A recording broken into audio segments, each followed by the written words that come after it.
Welcome to everybody online who's participating to AgMIP8. That means it's the 8th global workshop that AgMIP has held, and I'm going to prove it to you in a couple of slides. This is a virtual web shop that we've organized due to the coronavirus pandemic.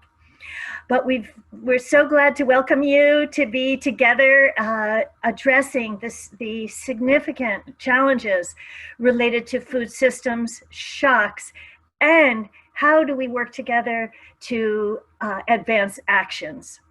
This is the opening of the full workshop. We held AgMIP team sessions yesterday on Monday, and on Friday there's also a workshop. But the next 3 days are the full days of the workshop. So here is the opening session: food systems, shocks, and security. I want to introduce the AgMIP Executive Committee: John Antle, Senthil Desang, Herman Lotzekampen, and Anthony Whitbread, and myself. And I want to also introduce the head of the AgMIP Coordinating Unit at Columbia University, Carolyn Mutter. And I want to thank, all of us want to thank the AgMIP8 steering, science, and organizing committees who have helped us put together the full week of activities. A special thank you to our sponsors. First, the Columbia Earth Institute. It's like that's really our home institution. So thank you very much. Also to University of Florida. Senthil Desang's institution has been a partner with AgMIP from the very beginning. In Silico Plants is a journal out of Oxford University Press, and then Alex Ruane and I are both NASA scientists, and NASA contributes greatly to the activities of AgMIP. Just to share a bit about AgMIP. First, who are we? We are an international community of over 1,000 agronomists, economists, livestock experts, by the way, IT experts, working to improve assessments of current and future risks to food security. Please go to the website. I know you've all gone to register, but please also go to the website to see all the activities that AgMIP engages in. Our mission is to provide effective, science-based agricultural decision-making models, and I would now put food system, because we're expanding to food system, models and assessments of climate variability and change, and sustainable farming systems to achieve local to global food security. Now, this is to prove to you that this is the 8th AgMIP Global Workshop. Here are photos of all the 7 that went before. They were held all over the world. FAO in Rome, Costa Rica, France, many different places. And so we're so pleased to be continuing the tradition of the global workshops online this year that we all had to do to keep everybody safe. We also have, besides the people, the members who are the heart of the network, we have just zillions of partnerships, and these show some of them, and there are many, many more. Just briefly to share how AgMIP is organized. We have, as I mentioned, the executive committee that runs the AgMIP on a week-to-week basis. The coordination unit at Columbia keeps it all going. Because executive committee, I would say month-to-month basis. Coordination unit day-to-day. And then we have many activities, actually more than 30 different groups and AgMIP teams working on research, you can see next generation, knowledge data tools, sustainable ag systems, coordinated global and regional assessments. For example, we do a lot of work contributing to the IPCC assessments. But we're also in regions, and we have regional teams all around the world as well. And the leaders of both the research and the regional activities form a forum on their own. Now, underlying all this and guiding this is our absolutely fantastic steering council. And I want to introduce Gassam Asrar, Dr. Gassam Asrar, who is the co-chair with Jean-Francois Susanna. So Gassam, can I turn over to you for some words of welcome? And then I'll come back to share a bit more about the program and introduce Alex. Yes, good morning, and thank you, Cynthia. It is my great pleasure to offer greetings and welcome on behalf of the International Steering Committee that Cynthia introduced to you. We are delighted to see that despite this pandemic, AgMIP community is pressing forward with the urgently needed scientific research. But more importantly, we're taking a pause to share our latest findings and also share some of the challenges and opportunities for greater collaboration.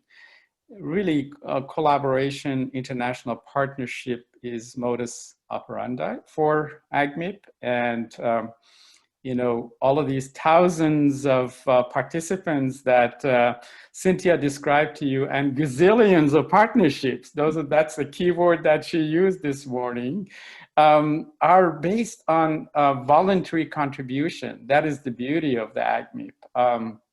And Cynthia also mentioned despite its young age, about a decade, AgMIP has really developed a very large footprint that expands global, regional, and to some extent national level.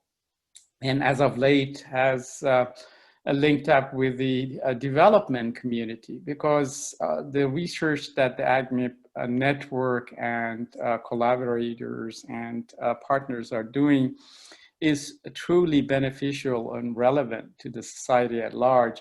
What more important, really topic than food security and access to safe and nutritious food is important to the society today. You know, one of the major focus of AgMIP that permeates the discussion this week is understanding the shocks and their impact on food system. If we can manage to make progress on that front, which AgMIP has really been focusing on, we have reduced the number of risk multipliers, and with that, hopefully we build greater resilience in food systems and access to food by citizens around the world. So the collective efforts of AgMIP team and AgMIP network really has a very large global, regional, and national footprint. And, you know, in my humble opinion, what better gift can science offer the society? This is a gift that is truly generational, multi-generational, not only benefit our generation, but those who will follow us. So with that, I want to wish us all a very successful week ahead. And I'm really so pleased to see that despite this pandemic and the constraint that it has put on us, we're not, you know, shying away from getting together, sharing our latest progress, and identifying the challenges and opportunities that we can work on toward building and supporting a more resilient food system for the nations around the world. Thank you very much. I'll turn it back to you, Cynthia. That's good. Thank you very much, Kasim, for those very inspiring and motivating remarks. I want to just share now the AgMIP8 program at a glance. You've heard from both Kasim and from me that this is a whole week of events. I won't go through the whole thing, but register. So to remind everyone participating that registrants can attend all sessions. AgMIP is a very open network. Zoom links are included in the full program at www.agmip.org. And the Tuesday, Wednesday, Thursday is focused around the food systems, and with overarching food systems shocks, resilience to shocks, that's what we go to on Wednesday, and then on Thursday, assessment to action.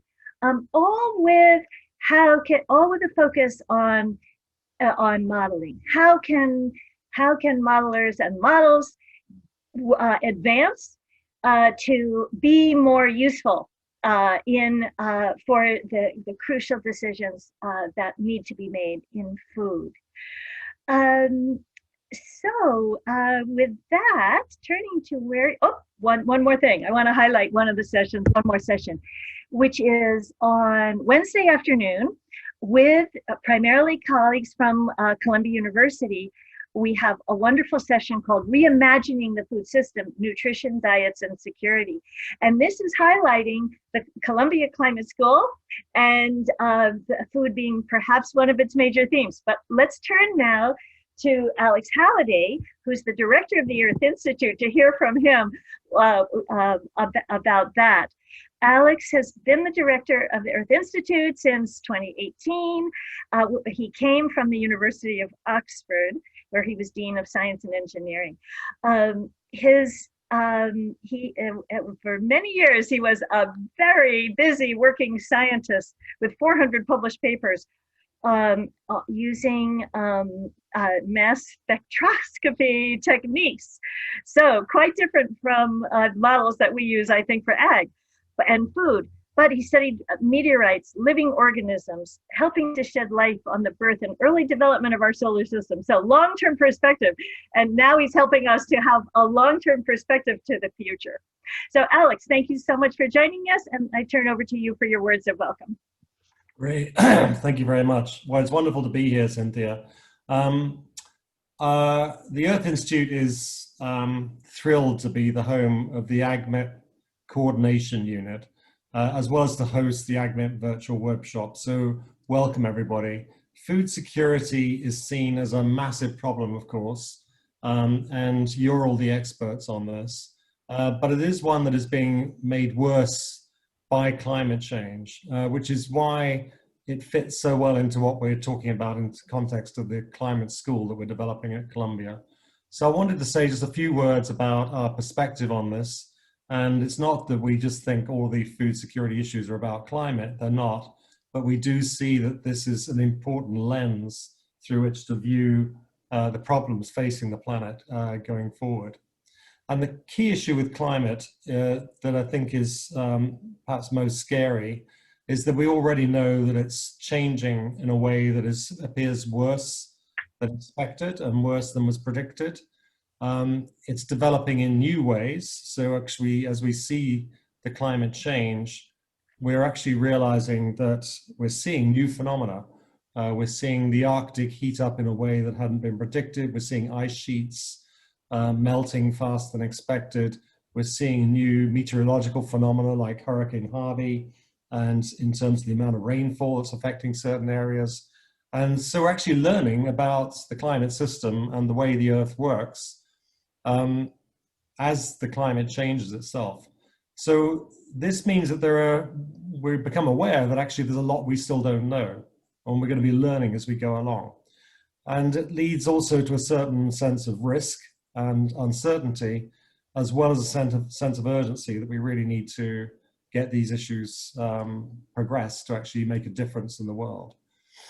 And the resultant food insecurity that's going to be coming from climate change, plus many other aspects of what we're doing to affect the planet right now, is leading to social unrest. It's leading to migration. It's leading to conflict. And those who think they are immune from all of this need to look, just look at what happened to Europe as a consequence of migration. And that's in a relatively, in a situation where things haven't really got terribly bad yet, and we're expecting them to get much worse. So over a year ago, I asked my colleague from the Earth Institute, Glenn Denning, to put together a summary of what Columbia might do to address the issues of food security more effectively. And it was very clear that we could do much more with joint activity if we could build some kind of a network. Around the same time, President Lee Bollinger, who is the president of Columbia, is I think the longest serving president in any major university in America. He's been focusing very heavily on how universities can change what they're doing to have more impact on society. He recognizes what many of us recognize, that we have a privileged position in top universities to just basically be scholars doing what we like. And at the same time, at some level, society, pays for this. And we actually owe it to society to actually use, if you like, the fruits of our thinking and our research to actually benefit the world more. And so this has developed into what he calls the fourth purpose of a university, beyond research, education, and service. How do we actually have real impact in the world and actually make a difference to communities, businesses, governments, whatever, in a way that will affect real change and benefit society? So last year, the trustees of Columbia University asked me to present to them on what Columbia was doing about climate. And fortunately, we've got a lot to talk about there, because we've got the Lamont Doherty Earth Observatory, we've got NASA GISS, where Cynthia is, but we've also got we've got the fastest growing engineering school in the Ivy League right now, and it's doing amazing things. So there's a lot to talk about, and one of the things we really wanted to focus on was the issues around mitigation, adaptation, and the future of the planet. And so I brought together a team of, there were 10 of us. So the trustees of Columbia had never seen anything like this, 10 academics showing up to talk to them about what we're doing. And it was great, it worked, it was carefully choreographed, of course. But one of those people was Ruth de Vries, and she talked wonderfully about the importance of food security and how this plays into our issues concerning climate change, and how we just have to see this as inexorably linked in terms of our plans to think about whatever we developed. The trustees thought it was great. President Bollinger wanted to do more, and he initiated a program last year of discussion. He asked me to lead a task force to look at what more Columbia could do to build on our current strength. And the task force was great. We basically, in 2 months, brainstormed. We produced a 100-page document recommending that we build a climate school, and this should be a school unlike a normal school. It has a hub and spoke structure that connects and networks people from across Columbia. And we've basically been designing this since the December meeting. We gave the design to the trustees in June. They voted unanimously in favor, and now we're going flat out to get this thing started. And so one of the things we've been thinking about, of course, is who do you want to hire? What kind of education programs do you want to put in place?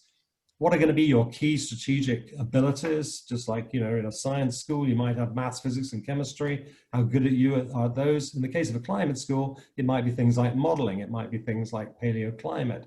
It might be things like policy. So we've been looking at all that. But the fourth big thing that we've been thinking about is the need to consider what are we actually going to do?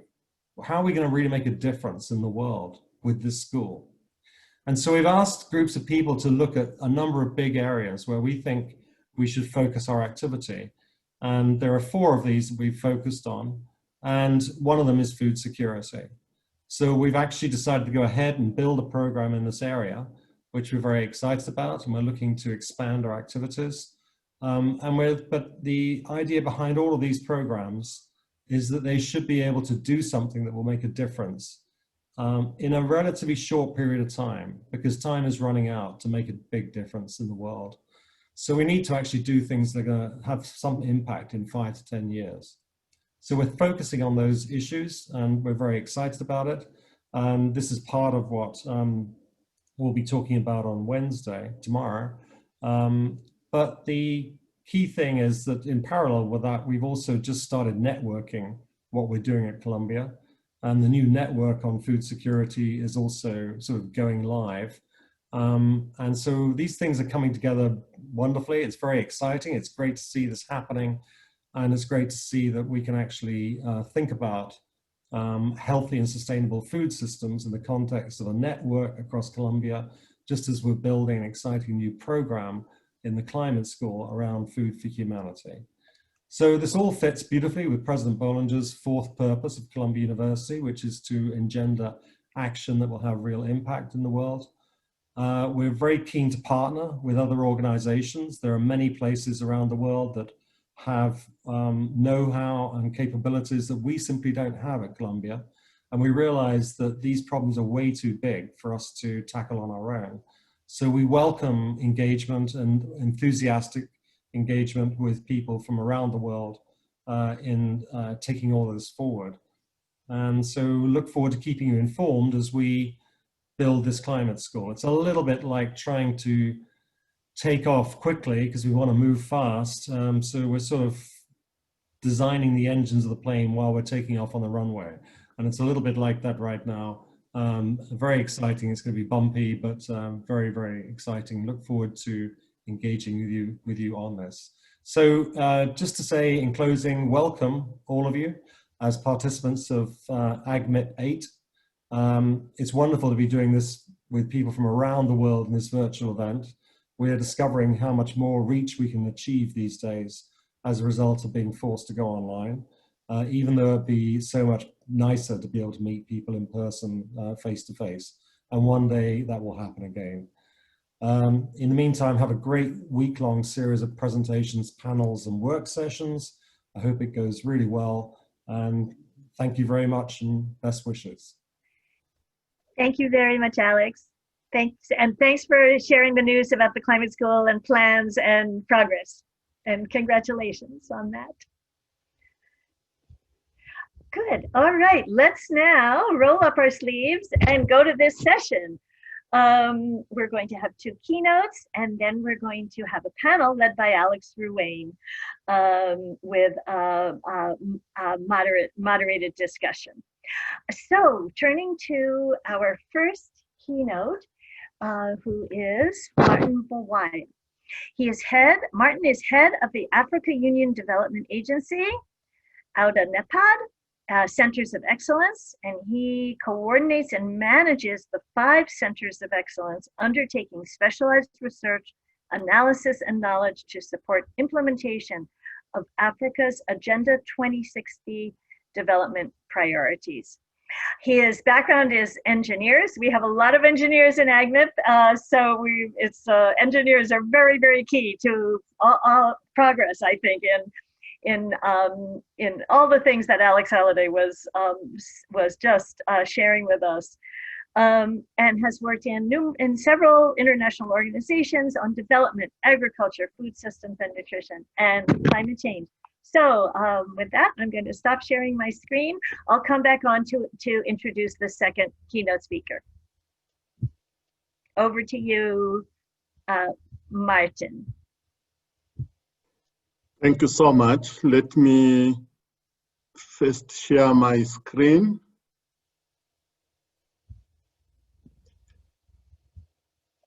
I hope you can see it and can hear me right. Thank you so much, Cynthia, for that introduction, and the greetings to all the participants. It's really delighted to be with you. Greetings from Johannesburg here in South Africa. I would say thank you very much to the AgMIP Executive Committee for this opportunity. It's actually greatly valued. I do believe that this meeting, and specifically this session, is about conversation, it's about dialogue.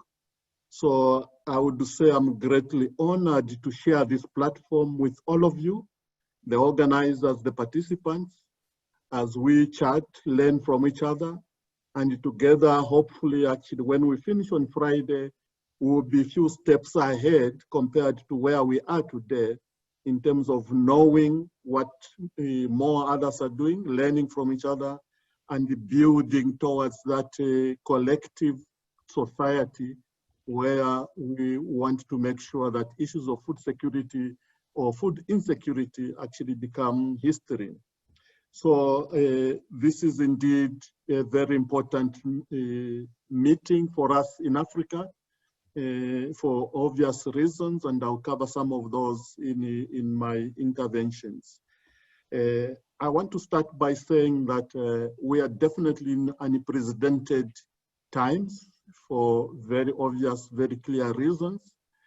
I don't know if I can call this time then as abnormal, but in my view, actually, I would say it's unprecedented, but very normal. because sometimes as actually human race, we have come to believe that we can control, we can manage, we can at a flick of a finger actually make things happen. But this moment we are in is actually bringing us back to nature, back to reality, and also recognizing that there are many things that will be outside our control, and they will happen, and we need to take them into account and respond accordingly. So as we talk about food systems, shocks, and security, it reminds us of the fact that we need to pay attention to those systems, to those mechanisms that may not be part of 100% controlled by us, but are very much part of the natural equations. So I'm speaking very quickly, actually briefly, on the impact of COVID-19 on the food systems. And obviously I do and will refer to some issues across the whole world, but very much also as is impacted in Africa. And one thing you recognize is that a lot of the consequences, the implications of COVID-19 as a shock is actually quite similar across the whole world. So to start my presentation, I wanted to first acknowledge the fact that when we talk about COVID-19, and a lot of in our understanding, obviously it has been about the healthy care implications, but very much actually gravitated to recognize that this is in fact more than just healthcare, but is a shock in the context of the socioeconomic and development context of the whole world. So an important element is actually to understand and appreciate that shock and be able to recognize it in terms of characterization and therefore be able to respond. Because if we don't know the shock, we don't understand the shock, then responding may be difficult. So we know that in terms of shocks that have actually happened, and they do happen, and they will continue to happen as part of human life. They can be natural or human caused. They are slowly or rapidly evolving. They can be global or localized. And sometimes we actually can talk about shocks that are more impactful or more affecting one class of society or culture than the other. So those are factors that will also influence how and what we do in terms of responding. But when we come to COVID-19 and looking at its unprecedented nature, is actually something that is quite sudden in terms of time and space. It's global almost at the same time. We also are recognizing that the impact, as I said, is not just the health. It's actually across all socioeconomic orientations and the interests. As I said, triggered by health, but impacting across and within sectors, disciplines, continents, across boundaries. And even more so, we are seeing that the response to COVID-19 is actually more impactful. That's what we're going to feel more, is actually the impact from the measures that we have been putting in place to control COVID-19. Things like disruptions in the local and the global food supply chain, depressed demand, many households actually losing purchasing power, impact and consequences highlighting structural weaknesses and fragilities, especially in developing countries, with regard to issues of food insecurity, and also actually even more exposed the issue of poverty and inequality. And these are coming from a lot of the measures we've put in place, from the lockdowns to the closing of borders and the things like that, closing of factories, etc., etc. We also know that possibly knowing more about the virus as time evolve, but we still remain in a situation where there's still a lot of unknowns, a lot of uncertainties, and of course, there's probably never going to be a place where you have 100% certainty, but we still have a lot to learn about the COVID-19 in its own right as a health issue, but also the consequences in terms of a shock on the socio-economic factors. And therefore, what we have seen globally is countries starting with measures about saving lives and very quickly graduating into saving livelihoods, or a combination of both saving lives and saving livelihoods. So having said that, and this is my main story in this slide, is that the shock and food insecurity in an era of seemingly growing uncertainties. So as I said, we see the shock in the immediate term, and this is March of 2020 has been as a result of COVID-19 control measures impacting on the supply chain, which has gravely disrupted the food industry on one side and depressing demand on the other.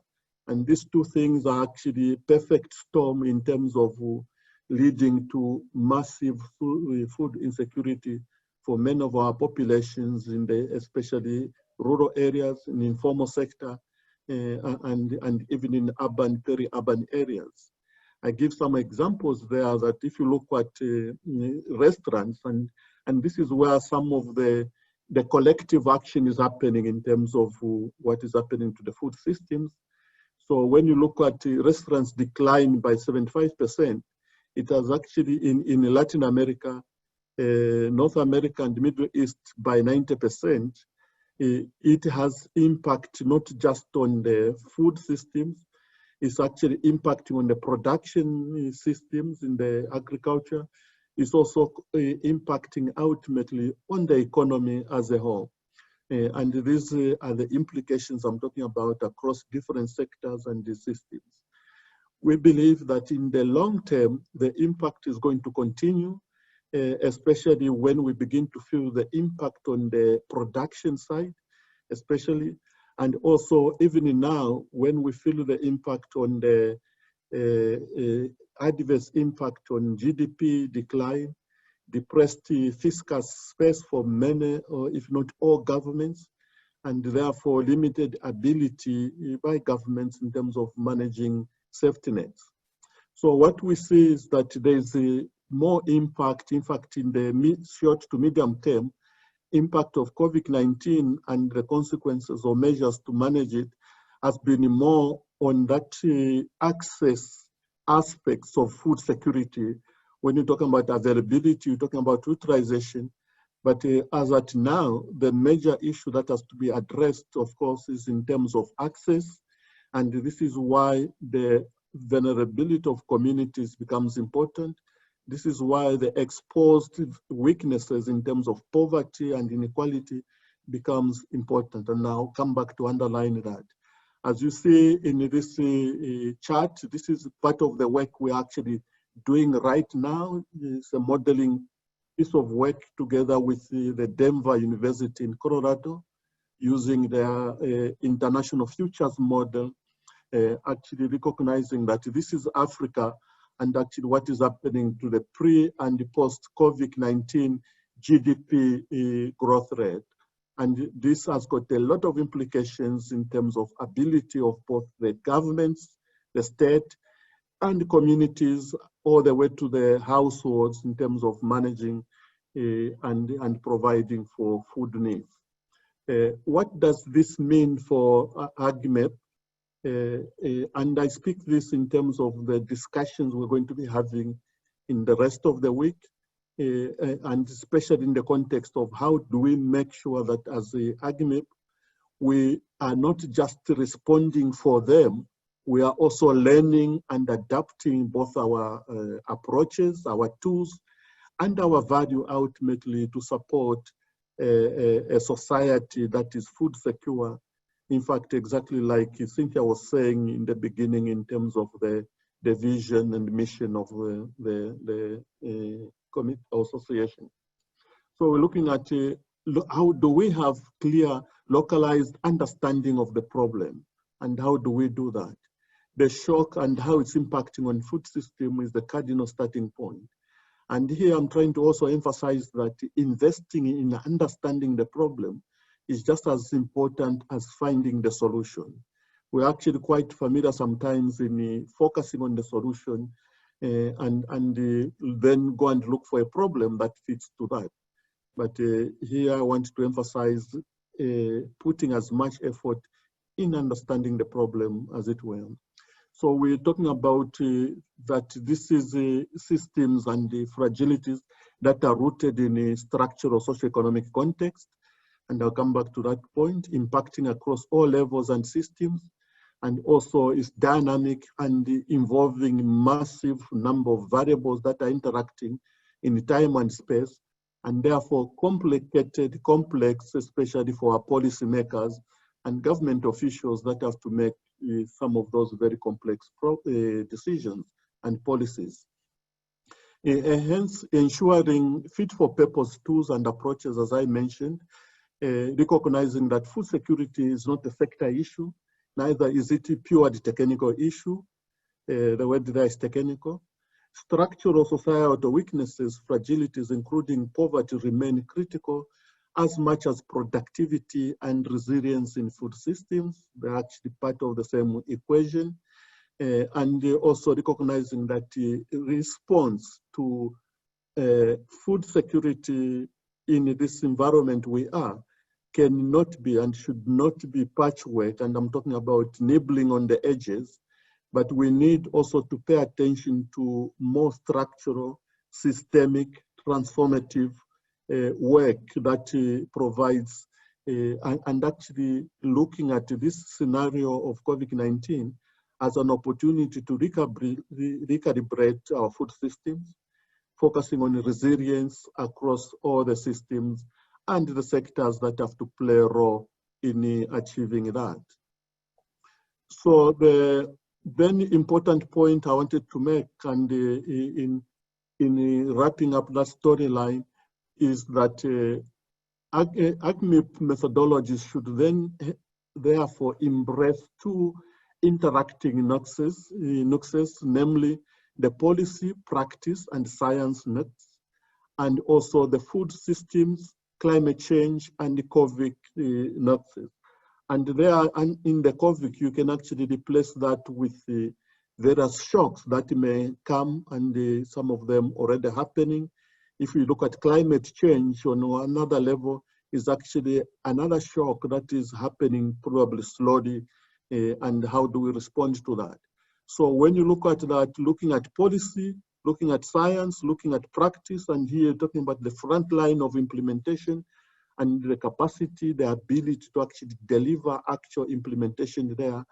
And the issues that matter in all this will be important and should be just as important and a concern for AgMIP work as it is for other sectors, all the way into systems approach to transformative implementation and guiding those policy choices, also playing in the role in the climate, COVID-19, and also the food systems there. So it's how we connect across these levels in a very systematic, evidence-based manner that will be able then to provide the solutions that are not just one-off, but also building in the systemic capacity and ability of societies to build towards the food resilient, food for all systems that we actually all desire. And lastly, I want to conclude with these 4 questions that I'm suggesting and proposing for the discussions going forward in the next 3 days. Specifically, how do we generate and present science and knowledge in the form and manner consistent with the integrated systems? And this is remembering that whatever we are doing in our work has to communicate to policymakers, has to communicate to practitioners on the ground, and therefore in a very systematic manner and the systems approach, how do we generate that? And I'm just saying, how do we be deliberate on this effort so that it's not assumed that it will happen by itself? How do AgMIP deliverables fit within the policy, practice, and science notes, and also the food systems, climate change, and the policy? And it's not so much one of these, but is also especially in between how you connect across these factors and the variables that are important for that. And the third point there is the COVID may disappear as an health issue, but socioeconomic consequences would stay much longer. So the issue is what are the lessons that we are picking up regarding vulnerability to food systems? And this actually connects to my last question there. What would it take to actually build resilient food for all systems? And what does this mean for AgMIP in our work, especially within our mandate and the purpose as a transdisciplinary multi-sectorial system connecting between the whole modeling in terms of foresight, as well as the policy, as well as science and practice, and connecting those into sustainable solutions. So thank you very much. Let me end here. Back to Cynthia. Thank you very much, Martin, for that wonderful keynote. Thank you for sharing the challenges of COVID and the complexities of how COVID is affecting food security in Africa and all those lessons elsewhere. And thank you for guiding us on tracking those overlapping, the nexus, the two forms of the nexus that you put up, that we need to be aware of and utilize as our structural guides as we go forward. And then thank you for the final questions for AgMIP and going forward. So and really helping us with guiding directions. So thank you very much. I'd like to now introduce our second keynote speaker. But right before I do, please feel free, all participants. We see there are about 175 folks online. That's wonderful. Welcome to everybody. So please feel free to post your questions and comments on the Q&A, where we will, after the keynotes, we will have a short discussion, and we're eager to hear your views and questions. But let's turn now to our colleague, Jessica Fanso, who is at Johns Hopkins, and she has many roles there.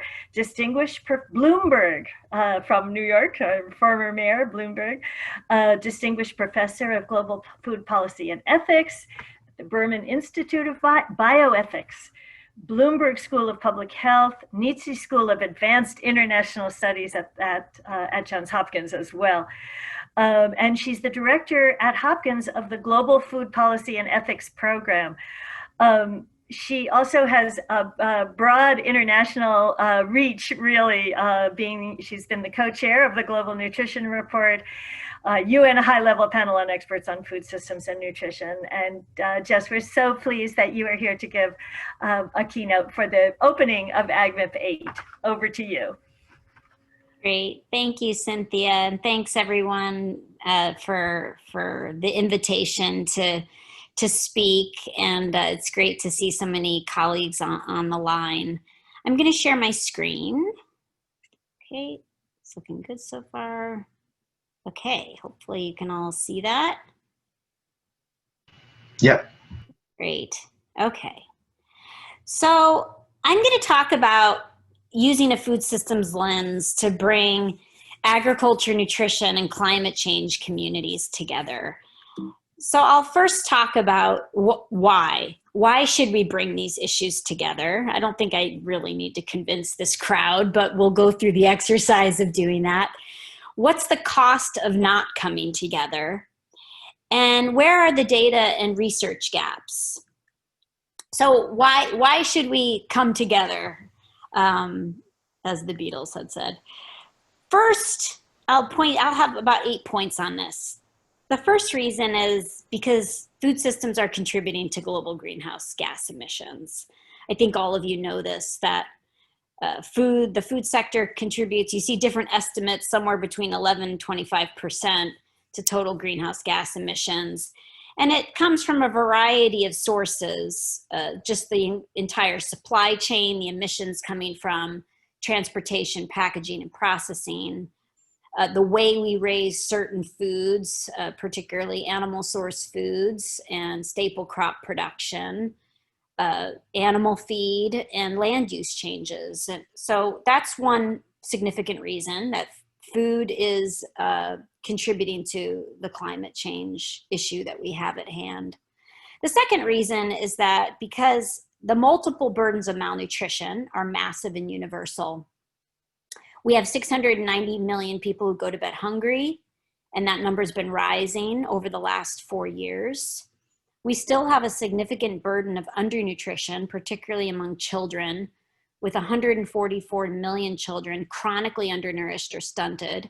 That's about 20% of the world's children under the age of 5.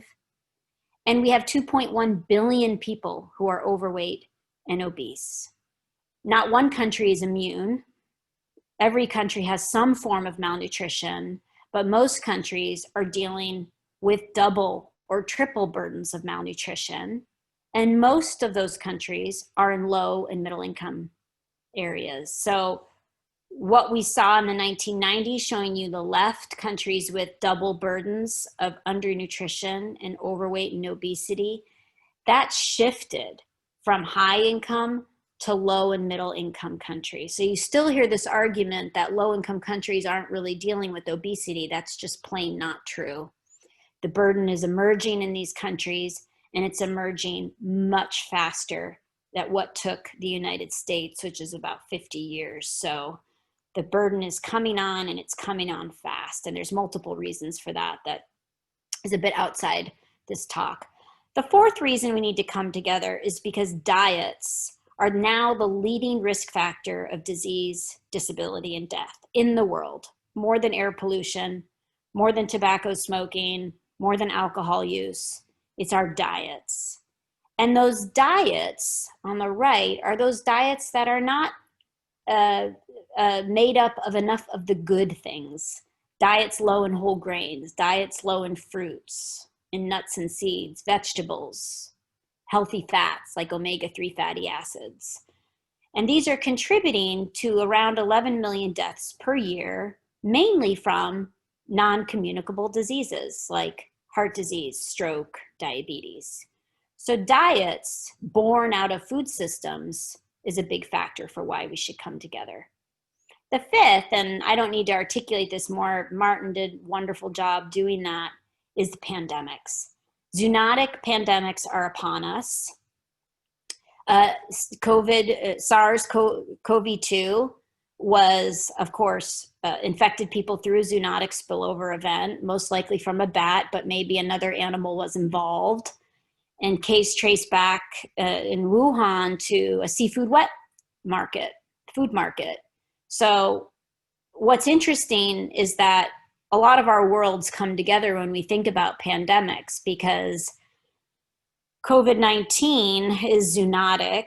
60% of emerging infectious diseases are zoonotic, and of that, 72% originate in wildlife.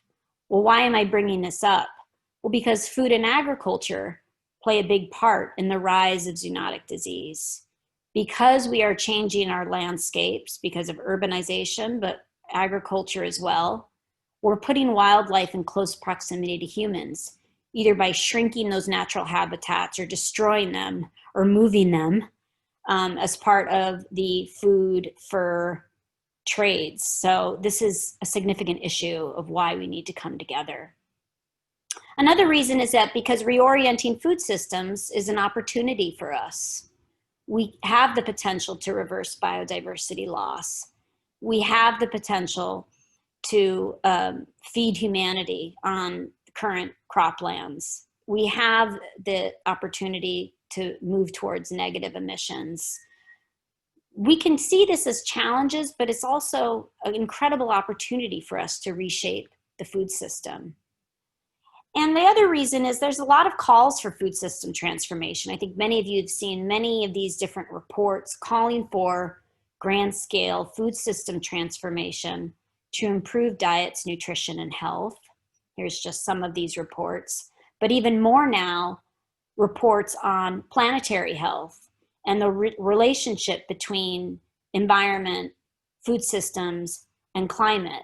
And Cynthia and colleagues were part of this climate change and land report from the IPCC, which is an incredible report. Other reports have come out as well. The World Resources Institute had a great report. Eat Lancet, a pivotal report, but a controversial one. I was involved in that. But there's a real call now for transforming food systems for human and planetary health. And last reason to come together is because we have more knowledge than ever before. You know, we're in this moment where data and evidence is accumulating. And the question is, will policymakers act on that data? And we can talk about that a little bit later.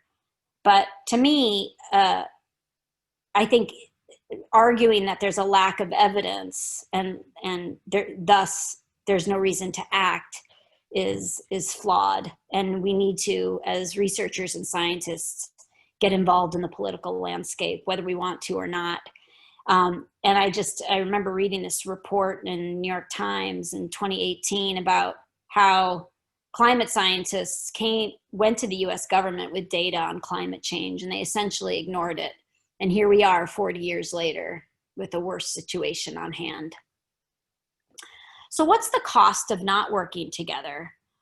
Well, I think all of you know we are in the midst of a significant climate breakdown. I don't need to share with all of you these statistics, but, you know, and I don't think I need to share with you the idea that human influenced climate breakdown is upon us, and human behavior, human trends are significant alterations to Earth systems. So when we look at all of these trends across climate, it really mirrors some of the trends in how humans are living their lives. Increased population growth, increased energy use, increased water use, increased transportation, tourism, all of these relationships, probably pre-COVID, what the world will look like post-COVID, have significantly altered Earth system processes. And we know that there is this bi-directional relationship of climate change impacting food systems, and in turn, the way we are growing food systems impacting climate change. I'm not going to really show any of the data because I know you all know the implications of climate change on yields of foods that are being produced, the nutritional quality of foods being produced, a lot of the CO2 fertilization effects on nutrient composition of crops, potential food safety risks, etc. And then depletion of natural resources, limiting the ability for our food systems to be robust and resilient. And we have these issues threatening multiple breadbasket failures, which could potentially exacerbate significant levels of food insecurity across many populations in the world. And this is another reason that we need to get going and work together on some of these issues. And more shocks will come. This is a paper I really liked in Futures Journal, looking at different types of shocks, extreme weather shocks, monoculture vulnerability shocks, shocks to big data that will, of course, significantly impact food systems, as well as food security, diets, and nutrition outcomes for many, particularly those who are disadvantaged, marginalized, and vulnerable already to dysfunctional food systems or insufficient food systems. If we don't act, we also know that climate change is a significant threat to food security. This is a paper in Nature Climate Change showing on the left the population at risk of hunger in different scenarios and the dietary energy availability in kcals per person per day under different scenarios. So the less we act to mitigate climate change, the more food insecure populations will become in the next 20 years.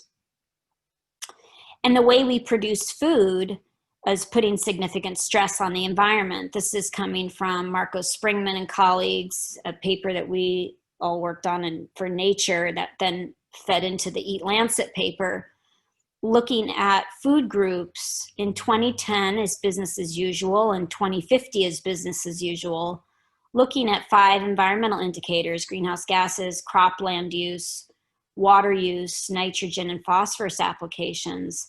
And you can see the different impacts of different food groups on these environmental indicators. Obviously, animal products having a significant impact on greenhouse gas emissions, but other food groups having impacts as well across water and land use, like fruits and vegetables and staple grains.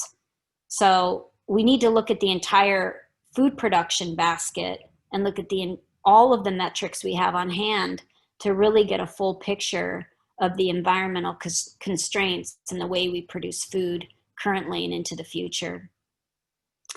And some countries, some populations, some individuals will need to do more than others. This is showing you current emissions from diets, current diets in turquoise, and in darker blue is if those countries followed their national dietary guidelines, which are often aligned towards more healthy and sustainable diets.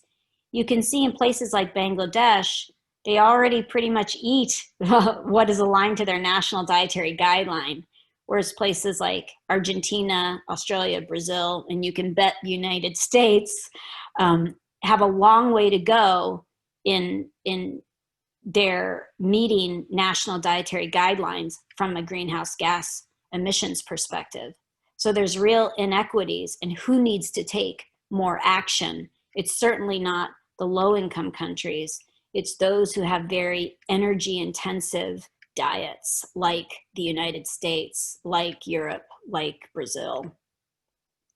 And these inequities will deepen if we don't act. We know that a cost of just an energy-sufficient diet, just a calorie diet, is affordable for most of the world, costs less than $1.20 a day. But when you look at a healthy diet, it's unaffordable for a significant portion of the world's population, more than $1.90 a day, the poverty line. So with climate change and food price changes and potential food shocks, you can imagine a healthy diet being even more cost prohibitive. Well, why is that? Well, healthy diets often consist of perishable foods, fruits, veg, animal source foods, poor value chains, poor infrastructure, and the cost of those foods are really out of reach for many. And we also have geographic inequities. So it's not just economic access issues, it's also physical access issues.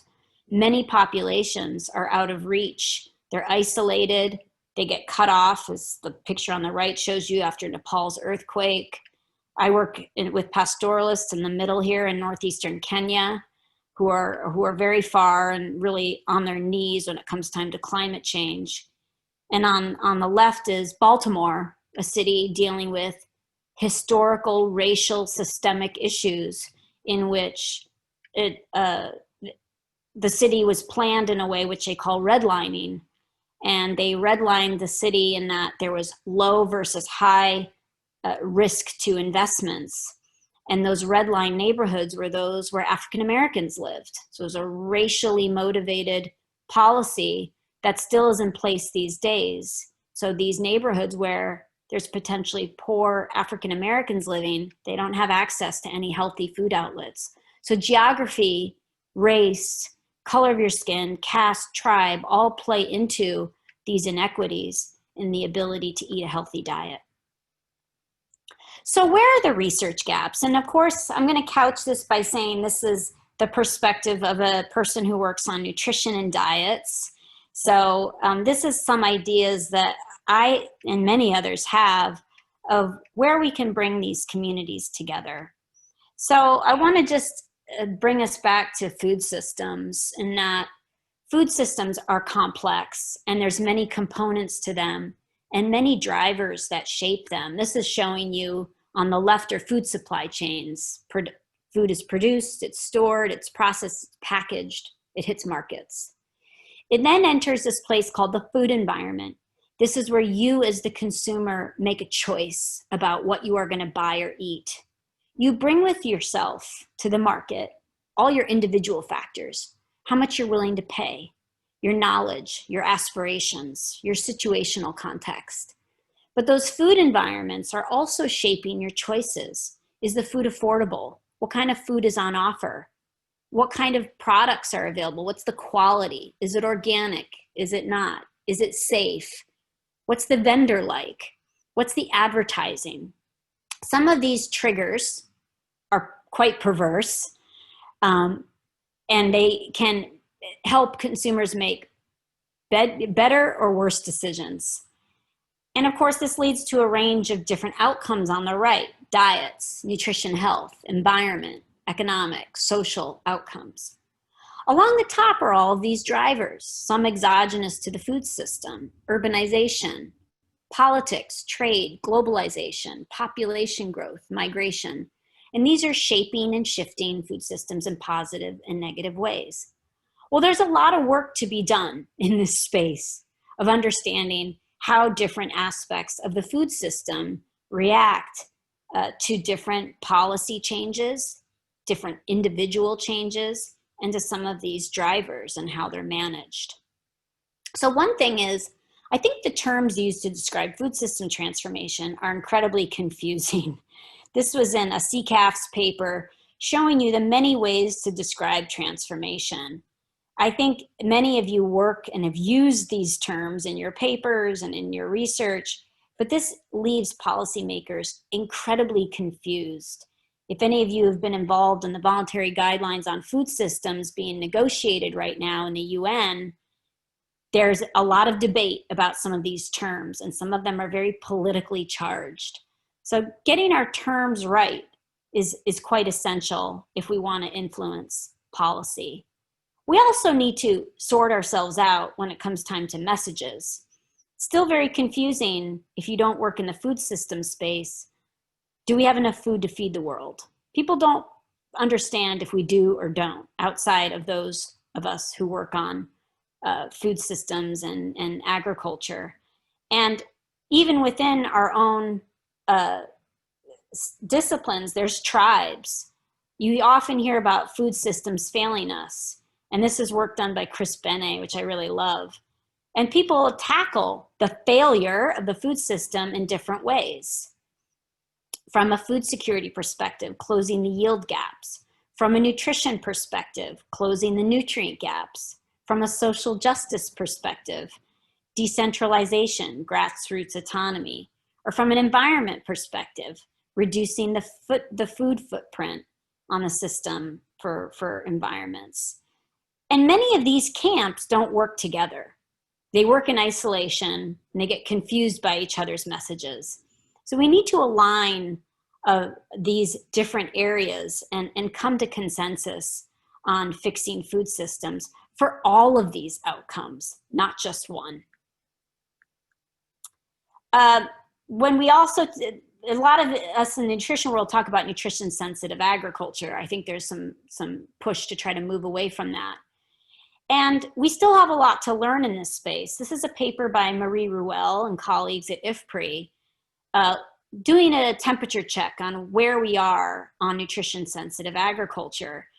And I wanted you to just see the bullet list below of the many research gaps that need to be filled. There's a lot. It's improving our evidence on how do we tailor agriculture to fit nutrition purposes? But we still have a long way to go. And I encourage everyone to read this paper. It's quite comprehensive and goes deeply into some of the details. But we still need more information on this, unfortunately, of what are the best bets for policymakers to invest in this space. So let me focus on where I see 10 gaps in knowledge, and then I'll end there. And again, this is from a person who works more on diets and nutrition and thinking about how do we reorient food systems to impact diets and nutrition across different contexts with different drivers and different political and societal transitions. So one thing is we need to assess the impacts of climate change across the entire food supply.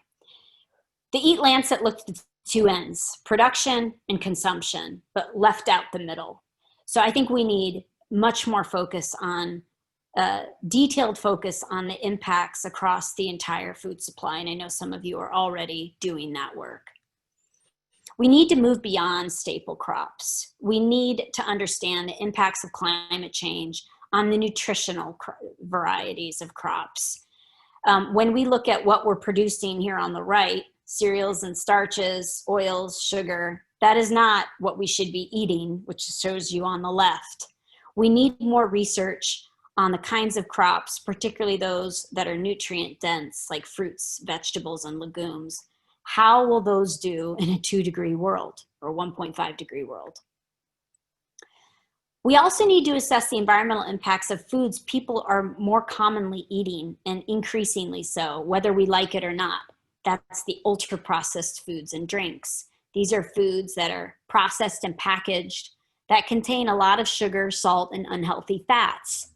There's growth in that sector dramatically, as you can see. Blue is ultra-processed drinks, basically soda, sugar-sweetened beverages. Green is food products. This is a massive growth space. These foods are cheap, they're tasty, and they're convenient. And they're winning out, whether we like it or not. And a paper just came out in the Lancet Planetary Health calling for the environmental impacts of ultra-processed foods. This is what the world is eating. What are the environmental footprints of those foods? We don't do it. We don't model it. We need to determine the environmental motivations for dietary change. There's a real demand for animal source foods, particularly as wealth and incomes increase. People diversify their food baskets when they get more income. Is there an environmental motivation to change that? Do consumers care about that in the way they make up their decisions? It's a big question. It often ranks quite low when you look at drivers of dietary choice. We need to understand why that is. We need to transform food production, but do we have what it takes to do it? The yellow is showing you the 2050 business as usual food production, and where we keep wasting the same amount of food as we have. And green is if everyone were to consume the Eat Lancet diet, a very plant-based, low animal source food diet, and cut waste in half. And look at what needs to change. Significant changes in food production systems with massive decreases in red meat production, very controversial. But do we have the varieties to be able to produce enough calories coming from these foods to feed the world in 2050? Probably not. What about the land? These are all big questions that the Eat Lancet did not tackle. We need to move beyond pandemics and think about syndemics. Boyd Swinburne and colleagues wrote a paper, and it was a Lancet commission, another Lancet commission, right around the same time as Eat Lancet commission, defining something called the syndemic, when multiple pandemics come together. In this case, they talked about obesity, undernutrition, and climate change, and how these feed into each other. They're related, they're interactive, and bound. Now we can argue you have COVID-19 as another pandemic to add to this complicated mixture of pandemics. So how do we deal with these syndemics? We need to get to the localized context. There's a need for, this is more the nutrition community, to work with climate and environmental scientists to go beyond global and regional averages and understand how healthy and unhealthy dietary patterns and foods comprise those diets and how they impact the environment on a more localized context. You see a lot of these figures here on the right that are global level. But what does this mean in Bangladesh? What does this mean in Ethiopia?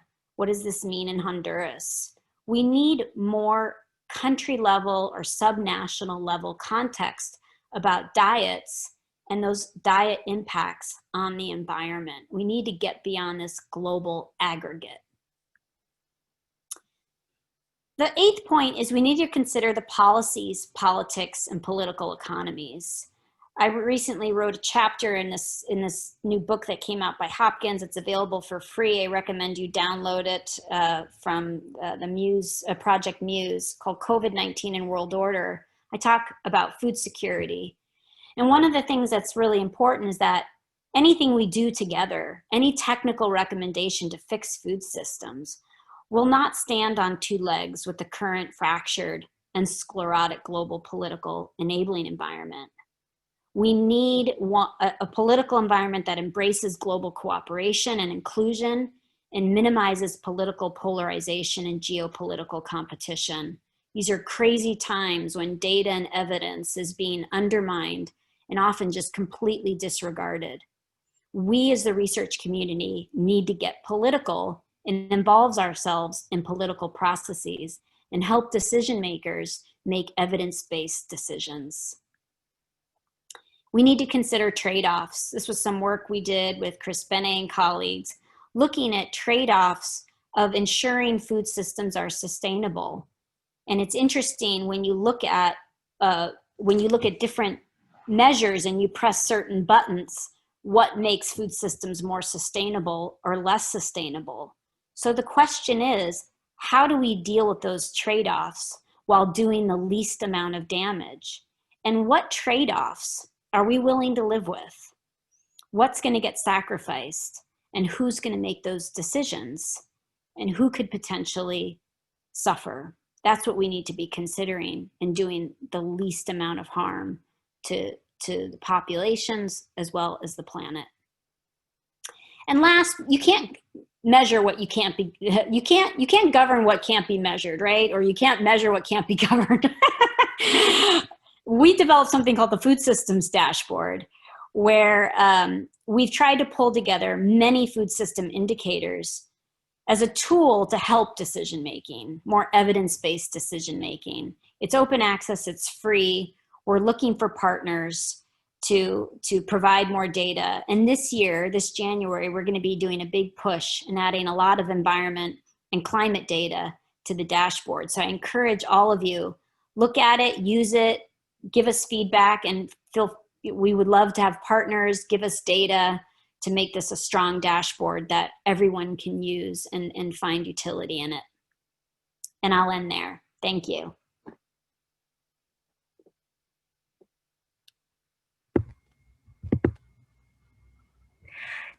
Jess, thank you so much for that wonderful keynote, really sharing your deep knowledge of the food challenges coming from the nutrition and dietary side, but willing to reach across the tribes and the camps and the disciplines, really, to AgMIP and the others on this call. So sincere thanks for that wonderful talk. What we're going to do now is we're going to just take one question. We're going to give one question to Martin, one to Jess, so we can, because AgMIP really likes to include the participants always. And then we're going to turn to Alex Ruane to lead the panel that's waiting in the wings. But Martin, to start with you, there was that, and please also, everyone feel free to pile on in the Q&A.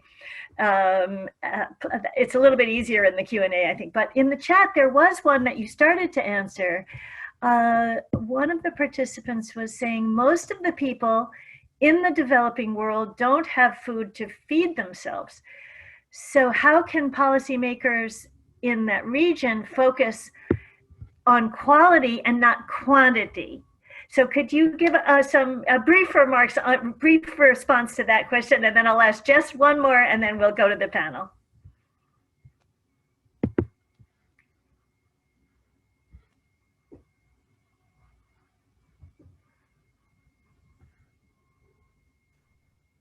Yes, hello. You can hear me? Yes, please go ahead. Thank you. Indeed, an important question, and I just tried to make some remarks there. Obviously, probably not exhaustive because it's an important issue. And what I would say is that is some of the things we are mentioning, how do we change the way we actually respond, we understand and respond to development issues? It's very common that we develop a linear process and say, let's deal with this, then we'll deal with another one and another one. And life per se doesn't operate in that linear fashion. I think in development responses, we do that. And I'm saying in that chart that instead of saying, let's deal with quantity now and quality later, we need to be thinking of responses and interventions that would say, how do we deal with quantity and quality at the same time?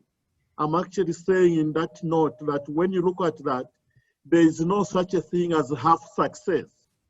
You can't say, let's succeed with quantity. Once we are done, then we'll come and succeed with the quality. It's how you press them together. And this is the challenge coming back to all of us as scientists, as practitioners, because we are kind of by default, we think linearly and in sectors. So the challenge we are having, as actually also being said by various other speakers, is how we put all these strings together. It will matter. It's not success in one area. It's actually when you combine all this together that you are going to generate the success we desire. Thank you. Hope Great. I'm making sense. Yes, very much so. Thank you, Martin.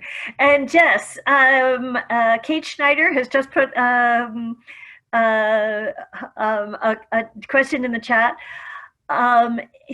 Could you talk just a bit more about what evidence suggests countries need to do to regulate private agri-food sector? This is a challenge, and perhaps some politics come into this. But your thoughts on this, because as you were describing all the actors and the tribes and the camps and those actors, one of them is very, very much the agri-food business. What would you say is how do we go further in interacting with what can countries do to interact with the private sectors? Yeah, I think it's a great question from Kate. I think we have to look a little bit at relationships of state actors with private sector along different aspects of the food system. Obviously, in the nutrition space, there is a very controversial relationship with private sector due to trust issues, historic transgressions committed against pushing breast milk substitutes in low-income countries, due to pushing unhealthy foods that are detrimental to public health. So I think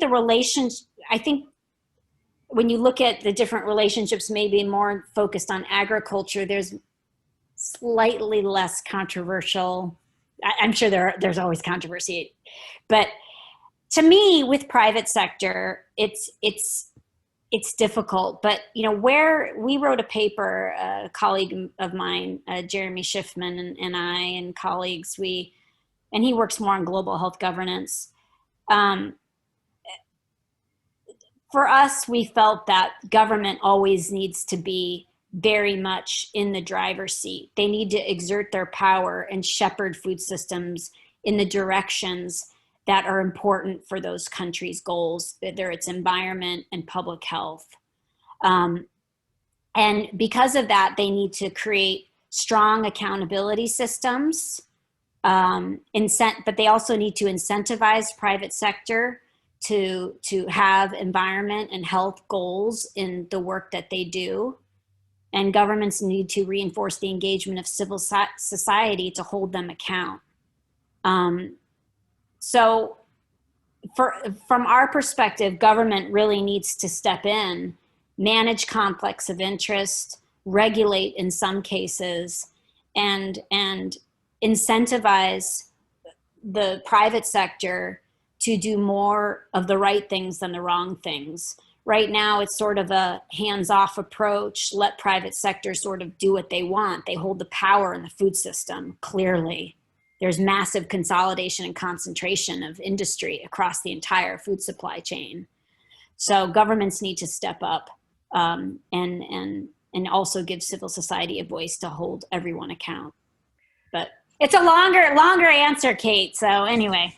Yeah. And you two can get together. Thank you so much to Martin Valaya and Jessica Fencer for wonderful keynotes, kicking off AgMIP8, the 3-day heart of the workshop. Don't forget also, we're having a great workshop on Friday, so check it out on mitigation and adaptation co-benefits. But now let's turn to our second part of the morning session.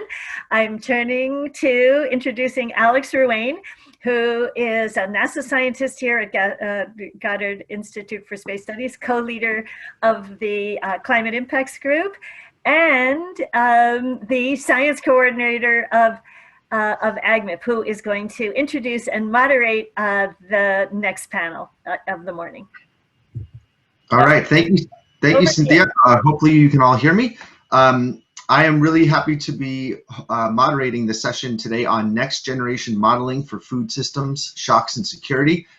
This has been a great introduction because we've now seen the scope of the challenges that extend all the way from data modeling, stakeholder engagement, psychology, ethics, morality. Everything is coming together here, and it's a big challenge. So today we're going to see if we can get a little bit of a grip on it and how we might find some tangible ways to progress. So I'm going to give a very short introduction before I see to the panelists here. But I wanted to just start with this diagram of the food system that we saw, that was put together in the IPCC special report on climate change and land. There's a lot going on in this diagram. We've already seen this morning several different versions of food system diagrams. The main thing I want to point out here, however, is that in the center we have the food system, which is affected in large part by socioeconomics, ecosystems, and climate, which are all pressuring the systems in different ways. And of course, the point of the food system is to lead to outcomes like food security, human health, and making sure that that is getting to all populations.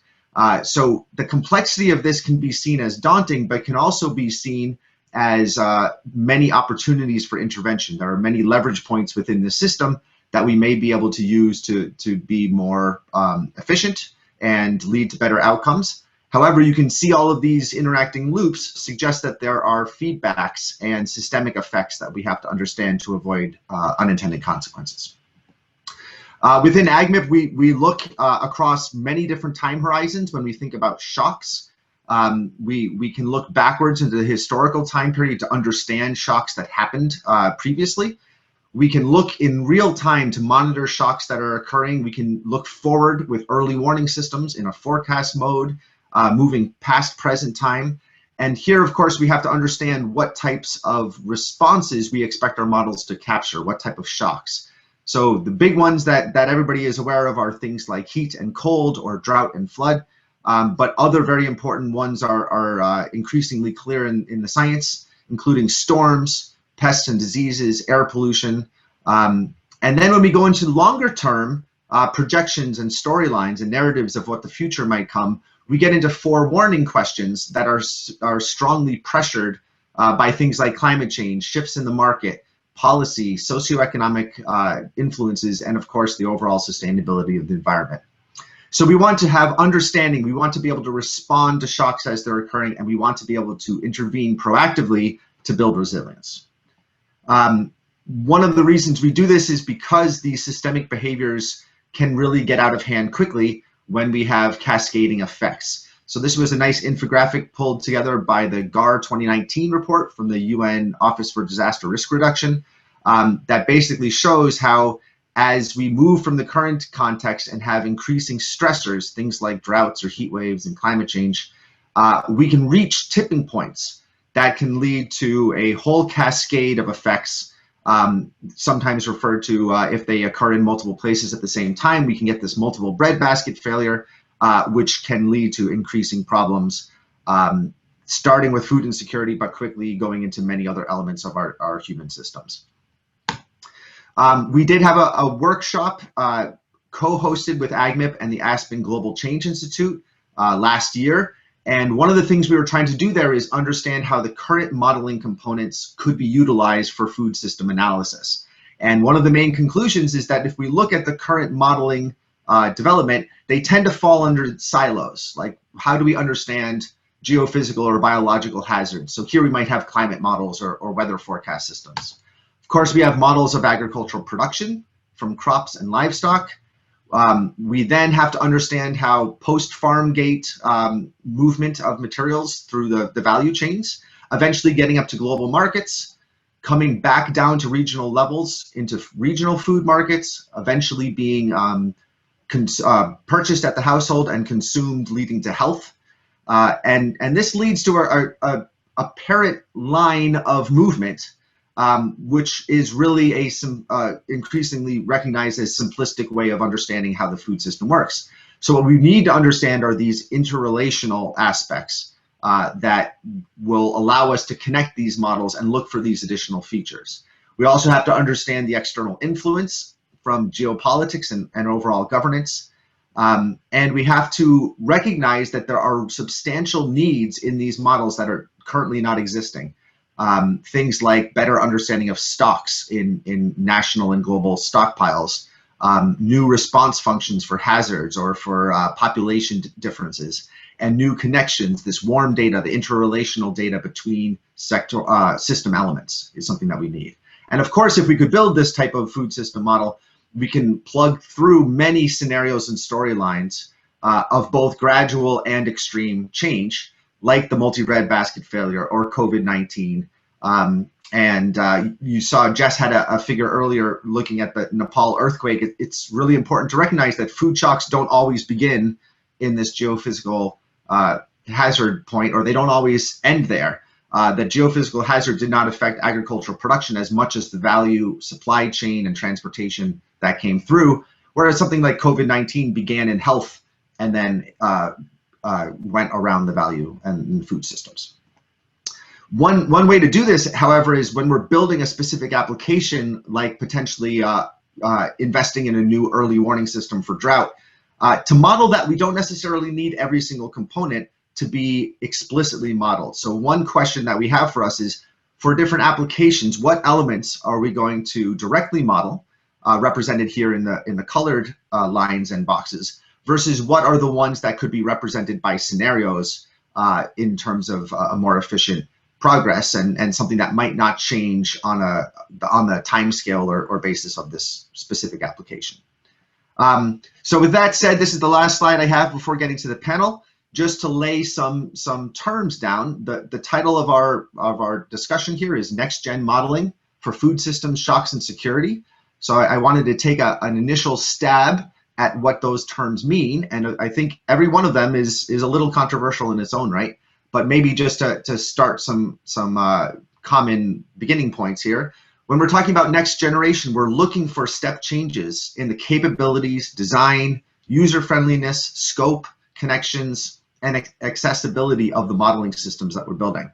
Of course, modeling is something that we're excited about because it allows us to analyze and explore not only observations, but unobserved system behaviors, fundamental system processes, and the effect of system changes like interventions or adaptation or resilience building efforts. Food systems we've already heard all about, but we have to recognize the interconnected nature of all of the elements. And when it comes to food shocks, we're looking at an interruption of that normal food system with complex and potentially far-reaching societal impacts. And it's important to note that this can be acute in a very short extreme event, but also a result of long-term pressures, and those things can interact. And of course, food security, as we've heard already, is not just about productivity, it's about access to enough safe and nutritious food for normal growth and development for an active and healthy life. So with that, I'm gonna turn towards a really distinguished set of panelists that we're very excited could join us today. We have Molly John, Chris Funk, Naomi Fukagawa, and Tom Hurdle. And I'll introduce them all as they come up. But the first one on our list is Molly John, who we're really excited to have here. Molly comes from the John Research Group and is a professor at the University of Wisconsin-Madison, where she holds appointments in many, many different departments, including agronomy, environmental studies, global health, and even the law school. She is currently on leave for government service at NASA, and also is a guest faculty at the U.S. Naval War College. Molly, we're really happy to have you today, and over to you, please. Excellent. Good morning, everybody. Great to be with you. And I believe I will appear by video when they let that happen. So I want to just begin by making a few brief comments. Start my video. There we go. Okay. Hi, everybody. Really fantastic keynote addresses, and a special acknowledgement for AgMIP for persisting in the face of COVID and everything else. AgMIP has become the focal point for a community that has evolved very considerably over the last 10 years, which I've had the privilege of being connected to AgMIP. And so I think this meeting marks a really important point at which we are picking up some really different topics. And that's what I really want to talk about in my remarks. The first point I want to make is the power of naming. We have just seen in the keynote presentations discussion of things that didn't exist when AgMIP started. And part of my work has actually been, excuse me, the naming of these phenomena. Food system shock, for example, is a term we assume has probably been in discussion forever. However, when my group became concerned about these issues as I was leaving a stint of government service 10 years ago, that term did not exist. We didn't have a clear way to communicate with each other about severe disruptions in the functioning of food distribution systems. Matter of fact, we didn't talk much about food systems. So in the last 10 years, we've seen the rise of terms like food system shock. So I count the entrance of food system shock into our vocabulary really with the arrival of a report our group did with Lloyd's of London in 2015 that focused on food system shocks and the business implications, the financial implications or potential implications of such events. That report, I hate to say it, has probably had more impact than you could probably pile a lot of my scientific articles all together, and this one report published under the Lloyd's brand would probably have more impact. That was the report that allowed me to come back to the United States and back to the US government to begin a conversation about downside risk in food systems. Analysis of downside risk impels very different sorts of techniques from the techniques we have historically applied to agriculture, to nutrition, to social justice, and to environment. I really appreciated Jess's highlighting these different communities that view themselves as central stakeholders to the condition of our food systems and their performance through time. This focus on downside risk and on systems, let me continue on about terms. Multiple breadbasket failure. This really came out of a dialogue between the financial community and the scientific community interested in both crop yield and agriculture, but also climate. And it was really actually almost a focus group process between the financial community who knew that climate change, among other things, would have impacts on food production and wondered what they might expect. Very fair question. And the scientific community that we could tell them all about rice or wheat or maize or soybeans, or, you know, we could tell them about those crops here or there under a temperature regime or a drought regime, but we had no way to put the whole picture together at that time. And so literally in dialogue with the financial community, we developed this term multiple breadbasket failure. That came into use between 2013 and 2015, and we socialized that also in the Lloyd's report of 2015. Multiple breadbasket failure impelled the conversation. We didn't know what multiple was. We frankly didn't know what breadbaskets were, and we didn't know what failure meant, but we used the term in order to provoke a major change in the nature of the conversation about agriculture and food systems. And furthermore, that forced the use of the term food system into both regular discourse and then ultimately into discourse in the United States government. More recently, we have pushed the term global food system vulnerability. This was encoded in US statute at the very end of 2017, perhaps ironically, as far as some of us are concerned, in the National Defense Authorization Act for the fiscal year 2018. So I want to just conclude by saying that food system, there is another stakeholder community that Jess did not mention that is increasingly understanding a relationship to the topics that will be discussed in this conference this week, to food systems as inseparable from water and energy systems. We're coming to think of them as provisioning systems, and where downside risk, not only from biophysical and climate shocks, but also human-generated issues such as warfare, including frank attack through food systems, which people assume the Geneva Convention outlaws such a thing, and in fact, the Geneva Convention and associated addenda are very targeted about that it's off limits to use hunger to starve civilian populations.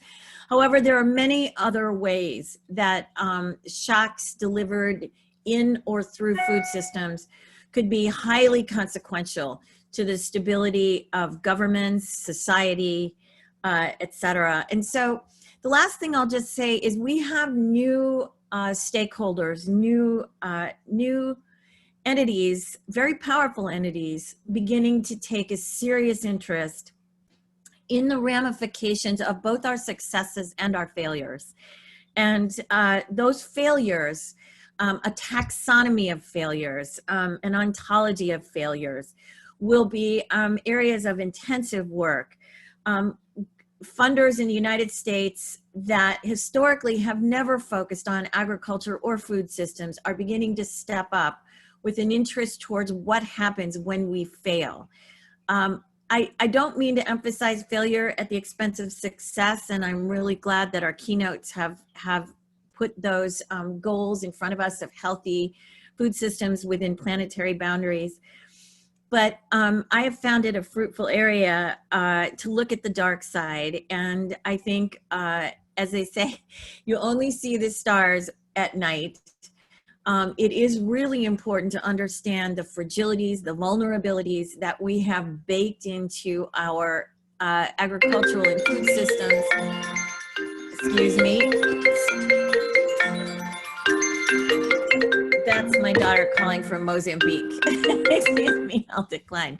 That we have baked into our food systems, including so many human beings needing food every single day. And so with that, I'll close my comments and look forward to the rest of the panel. Thank you very much, Molly. That was some great words and a nice, I think you did some nice framing in terms of some of the challenges here and also the perspectives that we have to face. So the next panelist is Chris Funk. Chris is the director of the Climate Hazard Center at the University of California in Santa Barbara, and also a senior U.S. Geological Survey scientist. Chris has a long history of success in developing both the technical and scientific resources as well as conceptual frameworks that help us cope with increasingly dangerous climate and weather extremes, and has done a lot of work, for example, with the famine early warning system. So Chris, over to you, please. All right, thanks, Alex. Okay.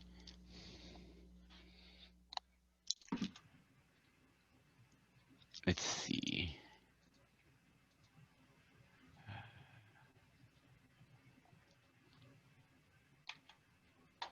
Okay, and I really appreciated the conclusion, well, all of Molly's talk, but especially the conclusion, which talked about failure. And unfortunately, I know a lot about failure of food systems, having worked with the famine early warning system for more than 20 years. And I think the underlying theme of these next couple slides is kind of how we can utilize the science put in place to do things like famine prevention to achieve better goals, like supporting decision making of a smallholder farmer, perhaps in Mozambique or Kenya or Guatemala.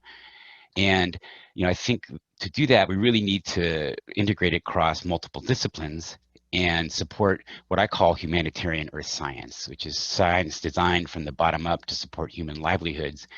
And even though it has a human objective, it has to be super rigorous to achieve those goals. And so, one of the pieces that this community knows a lot better than I do is how to do agricultural impact modeling. And to do that, we have to understand human needs, answer questions with impact models, support decisions, and produce actionable information. But those models have to have information to operate effectively. So one of the things that I do a lot of is work and create observation systems. And the outputs of those observation systems have to produce things like rainfall and temperature fields that are high resolution and appropriate for impact modeling. And then bundle them in climate services that are routinely updated and providing useful information. And another thing that our group does a lot of work with is integrating those observations with climate predictions and weather predictions. And so together, these form a staged interoperable prediction service where you have observations, long lead forecasts, short lead forecasts, all the way to high resolution satellite imagery. And that produces useful information that can feed into the impact modeling. And, this is a really nice goal that could really help transform agricultural outcomes, but there's lots of ways that it needs to be correct. So, for example, we need to understand the local human needs, farmer behavior, farmer decision-making contexts. Our agricultural models have to be accurate, calibrated, capable of translating weather shocks into outcomes. And our decision support has to be appropriate and timely. And the actionable information that we provide has to be authoritative and helpful. I mean, you could be giving bad advice that's harmful to farmers. And finally, we need to find ways to push out this information, across the internet so that a smallholder farmer in a developing country can get useful information. And I think this is really in hand and something that we can work towards very quickly to try to cope with climate change and the shocks associated with that. So the output of our observation systems need to be high resolution, unbiased, accurate, consistent, and timely, staged and enhanced, and cloud distributed. I just described about 20 years of my life. And it needs to be integrated with climate predictions that are also high resolution and corrected so that they're interoperable with our remote sensing observations, rapidly updated and cloud distributed. And so, if we kind of think about this sort of dream system, we could start with a question like, what should a farmer in Kitui, Kenya do? And, to answer those questions, we really, have a set of emerging technologies. We have ag extension officers, we have television and radio, and it's really important that that information comes to the farmer, through authoritative sources, that are local. We don't want to leapfrog the authority, of the local scientists, and we also want to be sure to try to answer the local questions appropriately, and that takes local guidance and leadership. So what we do here at the Climate Hazard Center, though, is provide a kind of suite of products and a kind of strategy for informing decision-making that begins with long lead climate forecasts. So for example, unfortunately on June 8th, we started issuing alerts that we thought the December short rains in East Africa were going to be bad. Then, as we're coming now into the season, we have shortly downscaled climate and weather forecasts that can be used to inform decision making. As the season begins, right, we're just kind of in the beginning of the short rains. Our group is providing medium resolution gridded precipitation and temperature fields. And then finally, as we get towards the end of the season, we can use high resolution satellite imagery and analysis to guide decision making. And this is kind of technical stuff, but the techniques are really important. And I think over the next several years, we really have a great capability to kind of put these pieces together and really support a lot of on the ground decisions that can hopefully lead to better agricultural and economic outcomes. And take these resources, many of which have been developed to respond to potential famine, and leverage them to increase agricultural productivity. That's it. Thank you. Thanks a lot, Chris. And this is really important to see kind of the boots on the ground, how these systems currently operate, and the types of technical and data environments that are needed to make a difference. And I really appreciate your connecting this, not just from a data provision, throwing things over the fence and hoping that people pick them up, but the engagement with the partners in terms of creating support systems and real services is how we go. Our next speaker is Naomi Fukugawa, who is the director of the USDA Beltsville Human Nutrition Research Center. Previously, she was a professor of medicine and the acting director of the gerontology unit at the University of Vermont. She was also the vice chair of the 2010 Dietary Guidelines Advisory Committee of the USDA and HHS. And a lot of her work now focuses on whether diet can help to mitigate the adverse effects of environmental stressors while maintaining adequate food production in an environmentally friendly and sustainable manner. So Naomi, over to you, please. Thank you very much. And I think Chris will have to allow me to share the screen, if I could, since I'm unable to share while, okay, great. Thank you very much, Chris. And thank you all for the invitation to join you today. And as you've no doubt gathered from the introduction that Alex just gave you about me, I'm obviously not a modeler, and I'm somewhat of an odd duck in terms of being within the AgMIP community at this point in time. But I'm extremely excited about what I've heard so far today and the framing that both Martin and Jessica have done with respect to what our issues are as we take food shocks from the fork to the bedside. And many of my comments over the next 5 minutes, I will have to say, are personal rather than those of the USDA Agricultural Research Service. So on this next slide, some of the challenges that I see from my perspective for the modeling community is that AgMIP has done an outstanding job of increasing our understanding of what happens from the land to the air to water to the production of food and the impact that climate has on our ability to produce food for the billions of people that are inhabiting Mother Earth at this time. I come to you today really with the basic assumption that I hope that we all share the common goal of assuring that we can produce sufficient food of sufficient and good quality and achieve economic sustainability for the billions of people that are inhabiting Mother Earth. But at the same time, we need to understand and protect Mother Earth, who is really an N of one compared to an N of several billion.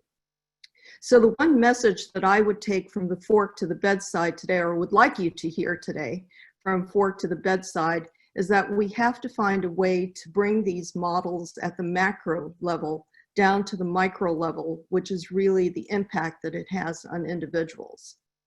So as I have looked at it from the perspective of food and nutrition and health, I do think that I put the gaps in knowledge or gaps that we somehow have to try to close in order to achieve the goals that have been set out by Jessica and Martin into three big buckets. And the first bucket that I have is really an understanding of what really is in food.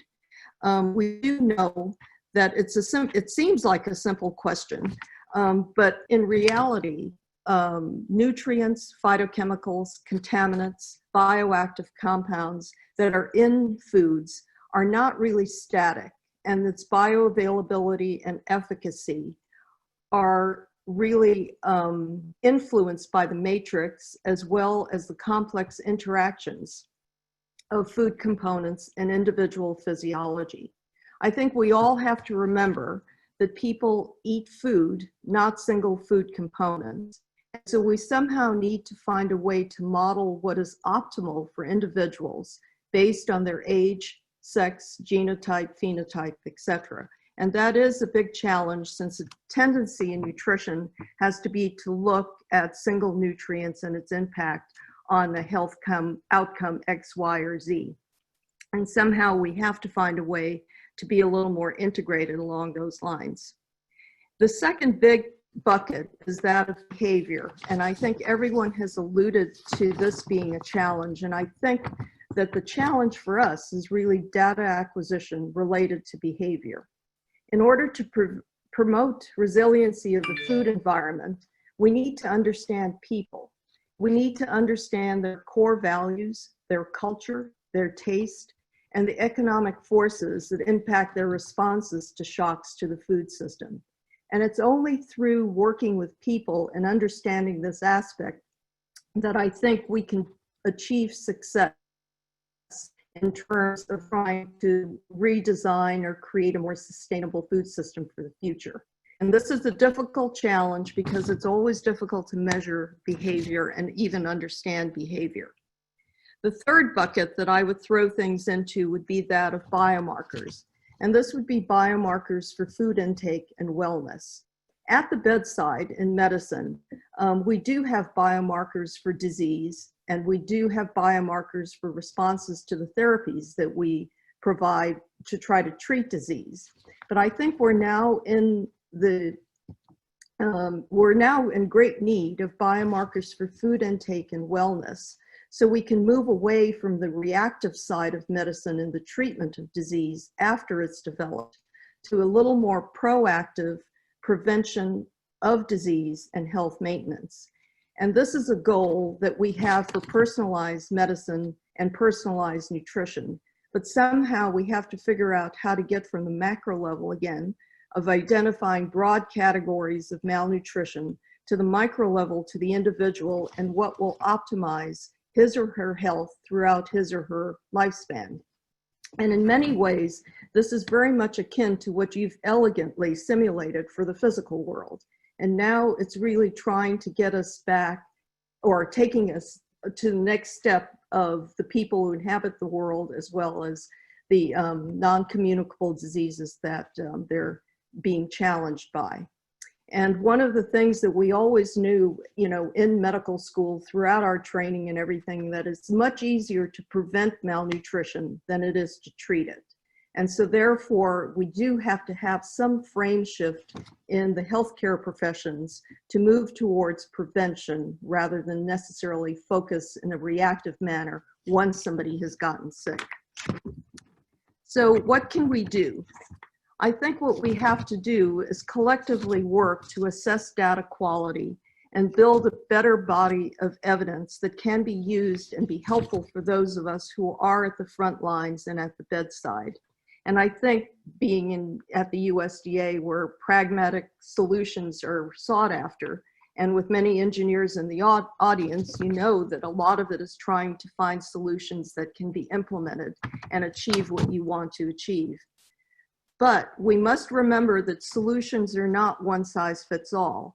And I do think that you have already discovered that with respect to the impact of climate change on crops, as well as how some of the solutions have to be, as just mentioned, a little more localized rather than thinking the broad one size will fit all parts of the globe and the country.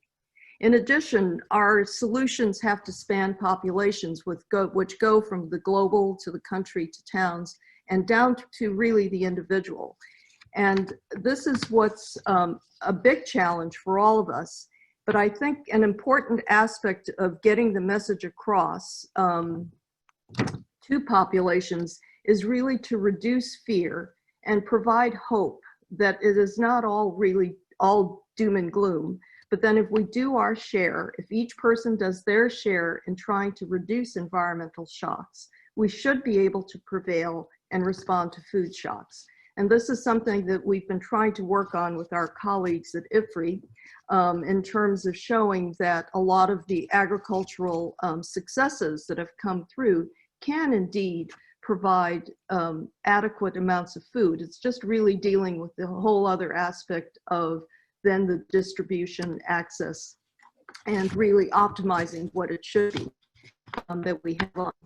Now, I think the biggest challenge that we all face is really informing healthcare providers and informing them in terms of to understand the view from the macro world of data to the micro world of taking care of an individual. At the bedside, you know, actions are taken or decisions are made for an N of one. And the responsibility of the physician, healthcare provider, nutritionist, dietitian, et cetera, is really for that one person. And oftentimes what we're dealing with is the shock of disease, which is an acute shock. Yet the issues that we have to deal with on the long term is much like what climate change is doing to Mother Earth, is really the impact, as Jess had mentioned, of diet on the development of non-communicable diseases. And I think at the bedside, many of the decisions are informed by an ever-increasing fluid body of knowledge that has been accumulated over time. And I would challenge the modelers in the audience to say, how can you use your expertise in simulating environmental impacts on food quantity and quality to pragmatic interventions really at the ground level and at the patient or individual level in terms of helping us realize the hope of personalized nutrition and medicine. Thank you. Thank you so much, Naomi. Very, very useful discussion. I particularly liked your discussion of behavior. It's interesting to see that, you know, both systems and people act differently under stress and under strain. And that's something that we have to understand, not just the good times, but the bad times. Right. So, oh, sorry, I was just going to say I forgot this picture that I love, which is really balance is the key to life. And we do have to find some balance between what appears to be somewhat polarized or, you know, siloed areas of work and work together, as Jess had mentioned. Thank you. Sorry. Thanks, Naomi. All right. So our next speaker is Tom Hurdle. Tom is joining us from Purdue University, where he is a distinguished professor of agricultural economics. He focuses in particular on international trade, food, and environmental security, in large part as the founder and executive director of the Global Trade Analysis Project, GTAP. Tom, over to you, please. Great, thanks, Alex. Thanks to you and Cynthia for the invitation. It's been a really interesting plenary session so far. I'm going to bring some economic perspectives to the next generation modeling challenge, since I'm an economist who works on global economic modeling. The first point I want to emphasize is that next generation models certainly have to capture not only the global to local aspects that are implicit in much of the discussion today, implicit in a lot of the downscaling around climate change, but it's important also to capture the local to global. So global forces are clearly behind many of the sustainability stresses we observe today. And those stresses are observed typically at the local level. They're highly localized. There's a lot of heterogeneity in the way they surface. And I think AgMIP community has fleshed that out well. There's been less attention to local responses to these system stresses and how they feed back to the global level. So I want to emphasize that as a first point and emphasize the need for bottom-up kinds of economic analysis as well as top-down. Just one example to illustrate a couple of these points. These are, on your left, you see the ratio of groundwater extraction in the US relative to recharge. You see in some places in the US, we're extracting 10 times the annual recharge every year. So that's not good. Projections for the future on the right out to 2050, the change in the groundwater stress index, continued stress, a worsening of the situation. But it's quite varied, and it's varied across the US for a variety of reasons, but a big part of that when it comes to water is local institutions. In some places, water law allows you to just drill, baby, drill. In other cases, you're part of a highly regulated system of irrigation and groundwater withdrawals. So we need to think more not just about the biophysical context in which these stresses are occurring, but the institutional context as well. And there are many other institutions that matter when it comes to the food system. So I think that's a direction we need to stretch. In terms of the feedback from the global to local, this is just a simulation using this global gridded modeling framework of the implications of implementing a sustainability policy for groundwater in the US. What if going forward, producers could only withdraw at the rate of recharge? And that has a dramatic impact on global patterns of production.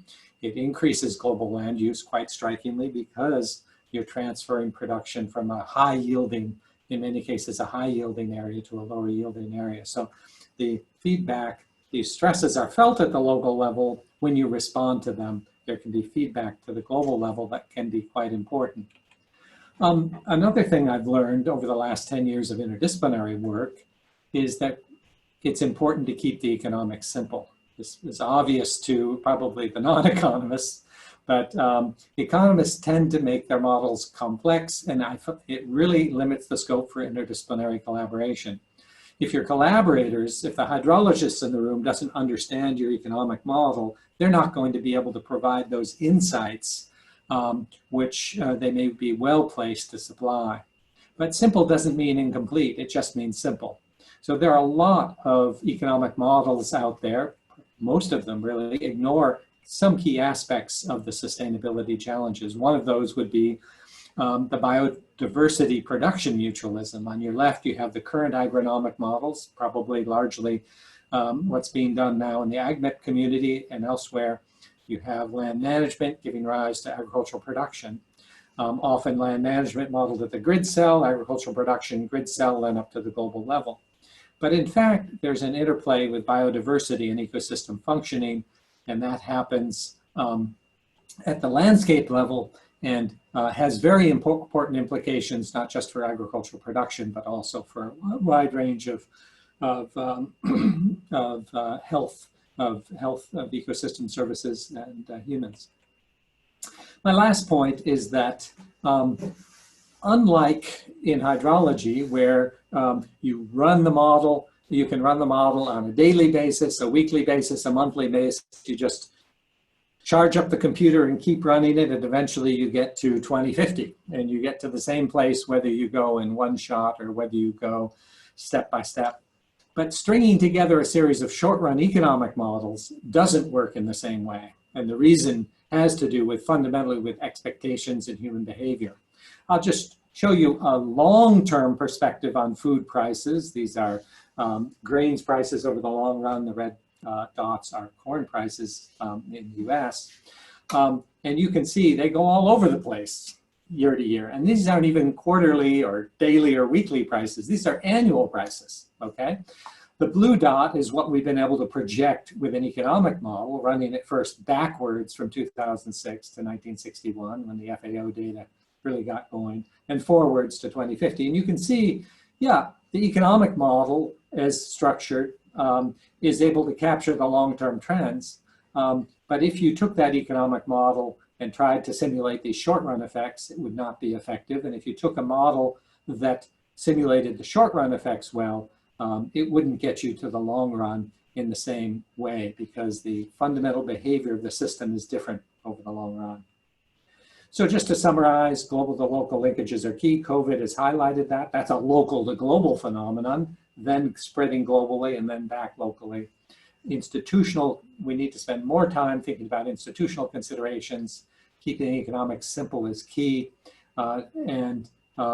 This question about, that's fundamental to this session, about shocks and how the system responds to that. It's a very different situation. We're not talking about producing more.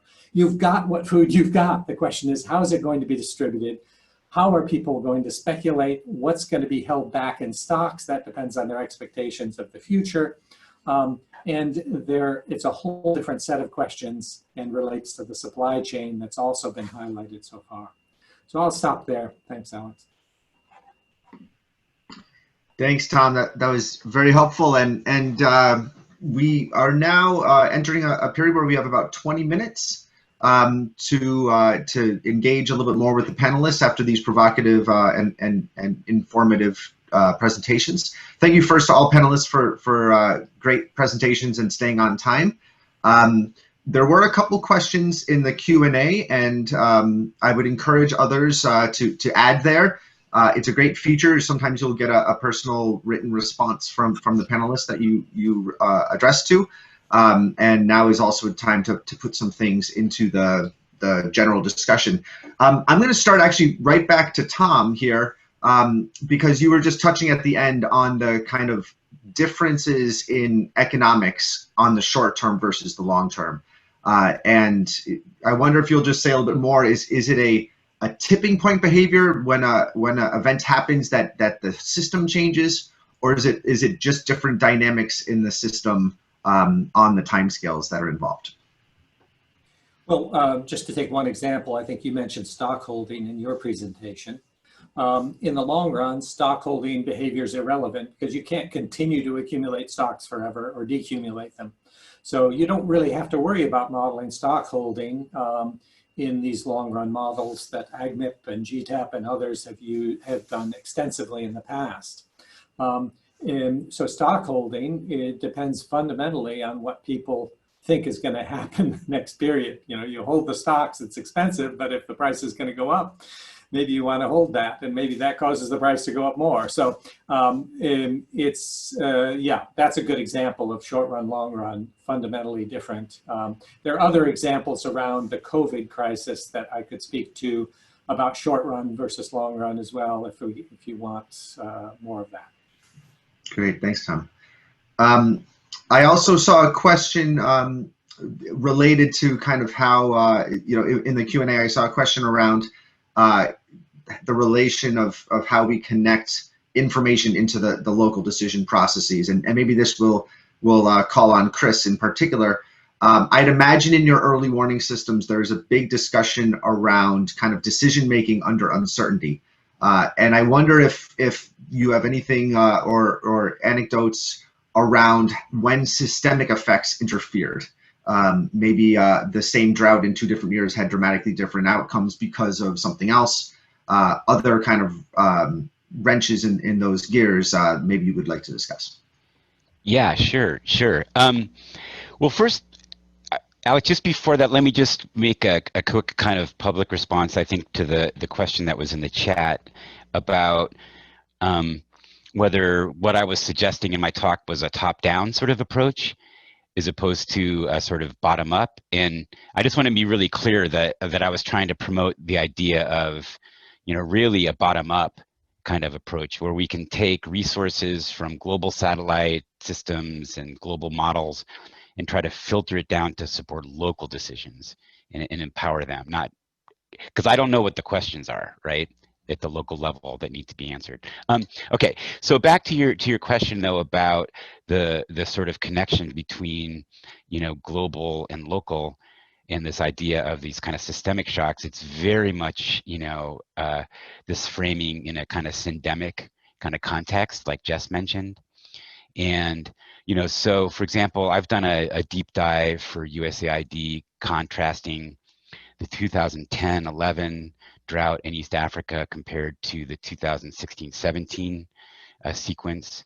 And, you know, one of those, the first one, you know, unfortunately resulted in 250,000 Somalis dying. And it was, you know, much more dangerous. And, you know, in terms of a kind of syndemic context, you know, in addition to the severe drought, you had, you know, al-Shabaab militants running around Somalia, making access extremely difficult. You also had, you know, what Tom just described, the kind of global price shock, multiple breadbasket failures on a global scale, you know, all kind of conspiring to make a perfect storm. I have, you know, just like literally today, you know, FuseNet is struggling with another very dangerous endemic situation that I think is another one of those back-to-back drought sequences in East Africa, but this time, you know, on top of the locust outbreaks and the COVID impacts, you know, flooding in the recent years. So yeah, there's definitely many ways that these shocks can combine together. And you know, we really need, I think, as many of the speakers have emphasized, you know, sort of integrated systems that can look at across multiple sectors at the same time. Thanks, Chris. Any other panelists want to comment on either of those last two topics? All right, the next one, I actually saw a question that was addressed towards my presentation, which was asking whether we are promoting kind of an overly complex connection set of models, and I think it's useful to recognize, of course, that not every model can be just thrown together into a framework and expect good results or useful results. So one of the things that we are hoping to, you know, advance in the discussions today and in AgMIP more generally is this idea that models, when they are developed with a frame towards application, when the importance of multidisciplinary and multi-scale and multi-model approaches is recognized even in the model development stage, that allows people to develop systems that can be connected. And we can see the power of multi-model ensembles across all of AgMIP. We also see tremendous benefit from investments in things like information technologies that translate model output from one format to another, or even model input from one format to another, so that models can be connected. And efforts to scale and connect allow us to get to those secondary feedbacks. But not at all times is the full dynamic system necessary. So to be efficient, it's also very important to understand kind of how we assess whether the resources should be spent by adding another model component or by developing a scenario that allows us to focus elsewhere. I wonder if I can be a little. Oh, sorry, Naomi, did you want to say something on that? No, I wanted to ask a question of the modelers in terms of how do you determine the quality of the data you're using to model? I can understand that so much of it from the physical world is a little easier because you have, you know, highly sensitive instruments to model things, but in terms of looking at it from an economic perspective and or even a health and nutrition aspect, is there sort of an approach that's taken to assure quality? Molly, I wonder if you might take a stab at that one, since you deal with a lot of different types of data. Sorry, let me just unmute. I would say this is one of the frontiers of the technical advances. I think, you know, one of the biggest challenges I've seen in this area is that we think that we can repurpose our current approaches to get what we need in the future. And I think there's got to be some major innovation and discovery.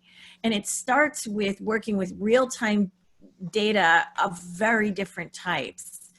And graduates to the kind of approach that FuseNet represents, which is essentially a series of indicators and warnings, but they've been synthesized, they've been created, tested, and now implemented. And so I think this is going to be a huge zone of discovery. And our idea about the controlled vocabulary we develop and use around these downside risks may look very different once we get our heads firmly wrapped around what it is we're trying to do, and that it isn't simply repurposing projections that were undertaken for very, very different reasons, and repurposing data that we have historically collected because X decades ago we understood those features of the system to be important.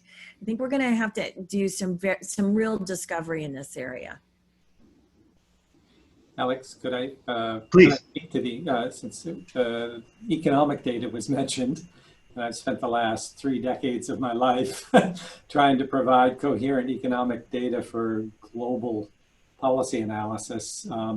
The economic data really lags often, you know, like 5 years or 10 years, if you're talking about input-output tables for the US that are fundamental to the supply chain analysis. So first of all, you've got to be humble. Secondly, you need to engage with the institutions, the people that are actually collecting the data and evaluating it. And if you can work your way back up that food chain to the people actually collecting the data and communicate to them what's important to you, that can make a big difference. But it takes time, patience, continuity, and engagement with both on the policy side with the demandeurs, but on the supply side with the people actually collecting the data, because it's a long way in between. I'll stop there. Thanks. Tom, we have a question from the Q&A from Herman Lotzekampen, who was wondering about the value chains in particular, the supply and the processing. This was also recognized in our Aspen workshop as probably the weakest link in that horseshoe chain that I was drawing. What can we do to get better information or dynamically model anything that's happening in the processing chain, both up to the global markets and then back down locally? And maybe in particular, to add to Herman's comment, are the data from those private sectors available? And is this a major challenge? Yes, it's a major challenge. No, the data from the private sector typically aren't available. And finally, it all, in a sense, all comes back to this input-output table structure that that is the one source of describing how this whole economy fits together and who's using what and where they're demanding it from. And it's not just for one country, it's for the world in some sense. What we need for this analysis is a global description of all of these input-output relationships, including who is buying from whom and where those products are being sourced. And this is becoming more and more of an issue. We expect more of that globalization in the future. So it is a big challenge. I can see why you're raising the issue, and it's surfaced in big ways with the COVID crisis. I'll just flag what's happened in the US. In 1 or 2 weeks, the table egg prices went up by 140%. Why did they go up by 140%? Because everyone started eating at home, and the people delivering eggs to restaurants and institutions are in a different supply chain. They are subject to different food safety regulations in the US, and the product is different. They break the eggs up, they sell them a liquid product. So all of a sudden, you had all this product over here, it couldn't be delivered to the people who wanted it, the price went through the roof. That was resolved over time, but I think that's the kind of thing that just showing how important this supply chain is to the issues you're talking about, these shocks, COVID being the most recent, and the challenges this presents. So it's not just knowing about eggs, but it's knowing about eggs to certain, delivered to certain destinations, and the food safety regulations around that, which in this case happened to be relaxed, and some of this was resolved, but it's a challenge. And maybe I can just come in on that one quickly, if that's okay. Sorry. That's a great example of the kind of perverse consequences of small breaks, but highly consequential breaks in these very dynamic, largely opaque networks. Because when the egg issue got resolved, the paper for packaging issue didn't. And so there were impediments all the way along. I think COVID has, at least for our work, been a huge wake-up call for stakeholders in the research we do. The idea being that we are going to, I think Tom's focus on inventing institutions was really important. During World War II, that's exactly what had to happen when the recognition of reshaping food systems for the purposes of supporting the Allies came into focus. And so I'm seeing and brokering some really interesting discussions between federal capabilities, such as the National Center for Supercomputing Applications in Illinois, consortia or alliances across the private sector, including agricultural producers as well as food processors, where there may be who actually hold the private foundations for this very public good. But I think it's generally understood we're going to be needing to invent a hybrid public-private institution that is a foundation for the kinds of analysis we will need to forestall. And now I'm going to speak specifically in the US context.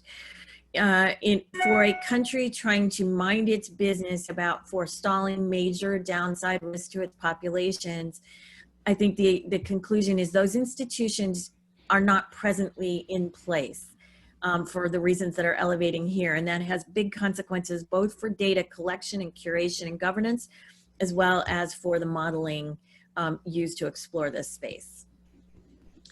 And I'd like to make a comment that I do think we have to be careful about thinking that the word processing is bad, because sometimes processing is necessary to assure safety and to be able to deliver the foods that you are getting to people.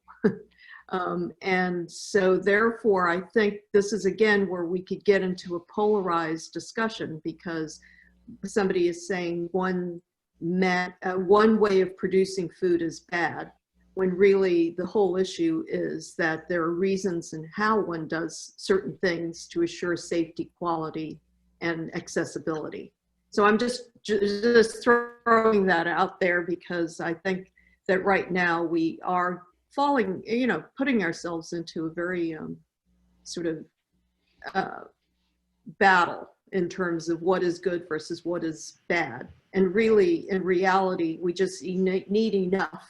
Number one, we need access. And we shouldn't be telling people that one particular type of food is bad relative to another, because it depends on where they are, what they have access to, what their underlying conditions are. Thank you. Thanks, Naomi. I'll take another question from the Q&A. There's a question from Florence about whether modeling is ever built on participatory research. And I can answer definitely in the affirmative. Within AgMIP, we have a strong regional integrated assessment modeling approach that is based entirely on stakeholder engagement to identify model needs, to identify storylines and scenarios, and to identify adaptation and intervention packages that we can explore with our models. That's in the application, but also in the development. I can assure you, I think everybody on this call is strongly engaging with the private sector and stakeholders of all walks of life to understand kind of what is needed there. But of course, this is always in need of improvement, and it's hard sometimes to support. So one of the things that is very important is to have development of the tools that can be used for application. Sometimes it's not enough to expect the tools to already be ready for that application, that there's a basic research element with a strong participatory process that's needed to make that happen. We're getting towards the end of our time, so I wanted to leave with a provocative question. that Gopal Kakani put in the talk. I think he was making a play on words, but he was saying, is what's needed a step change or a steep change? And I'll try to connect that a little bit to what Molly was just saying, which is this a rapid development of existing tools, or is it really a step into a new world with a kind of redesign, re-engineering of some of these things? So maybe let's hear from each of you on this, and then we'll close the panel. So Chris, maybe I'll start with you, please. Okay, well, I'll cheat and say both, but I think, you know, given my my expertise, I will focus on the step change. And, you know, I think one of the things that we see very clearly is that climate change is hitting us now with more extreme droughts and floods and heat waves. And we have, you know, existing resources to monitor and predict those extreme events. But I see a huge gap in terms of the last mile and actually people using that information in a proactive way to guide decisions. And so, you know, I think it's a huge challenge, but there could be very, very rapid improvements in disseminating and using that information. And I think AgMIP, you know, is well situated to contribute to that, especially, you know, if you partner with, you know, groups like FuseNet that have a lot of this information ready to hand. Thanks, Chris. Tom, over to you, please. Okay. I was typing answers in the Q&A when you posed your general question, but the general idea, I guess, is step versus steep. Yeah. My philosophy is, yeah, one step at a time. When it comes to modeling, if you try to make a big jump all at once, you often find, A, it doesn't work, B, you make a lot of mistakes, C, you end up backing up to do the step change. So I'm a firm believer in step change, but I think you can get a long way with step change if you've got a whole community working together. And I think that's where the economists have fallen short in the past. My role models really are the climate scientists with their CMIP projects and so on, very careful comparisons, a lot of attention to experimental design. I mean, this is what economists need to mimic if they really want to make progress on that scale. And that involves sharing the data, sharing the models, sharing the output, giving other people access. It's something that we've often not been good at. I've seen in the GTAP community, we've made huge progress using that, but that's a community that hasn't so far really gotten into the fine scale kinds of processes that this community, that AgMIP is talking about. So I think there's a lot that can be done step by step, but with a lot of people making those steps, you can make a lot of progress. Yeah, Tom, it's interesting. You know, the original design of AgMIP was intentionally characteristic of the CMIP kind of approach, trying to bring that kind of transparency and community effort and the kind of openness of sharing both successes and failures so that the whole thing can progress. So that's good here. Naomi, maybe over to you, please. Yes, so I'll be the odd duck again in that I think we need steep change. And maybe the way that I look at the change that we need is really to be able to educate some of us who are not familiar with models and application to help us better collect information and data that you can use. But the reason I think steep is needed is because we're really at unprecedented times where there is a lot of recognition by people that we do need change. And I think one thing that's important, which I take from medicine, is that in medicine, you know, if you institute a therapy and it doesn't work, it's okay to make a change because you have to make a change in order not to lose the patient.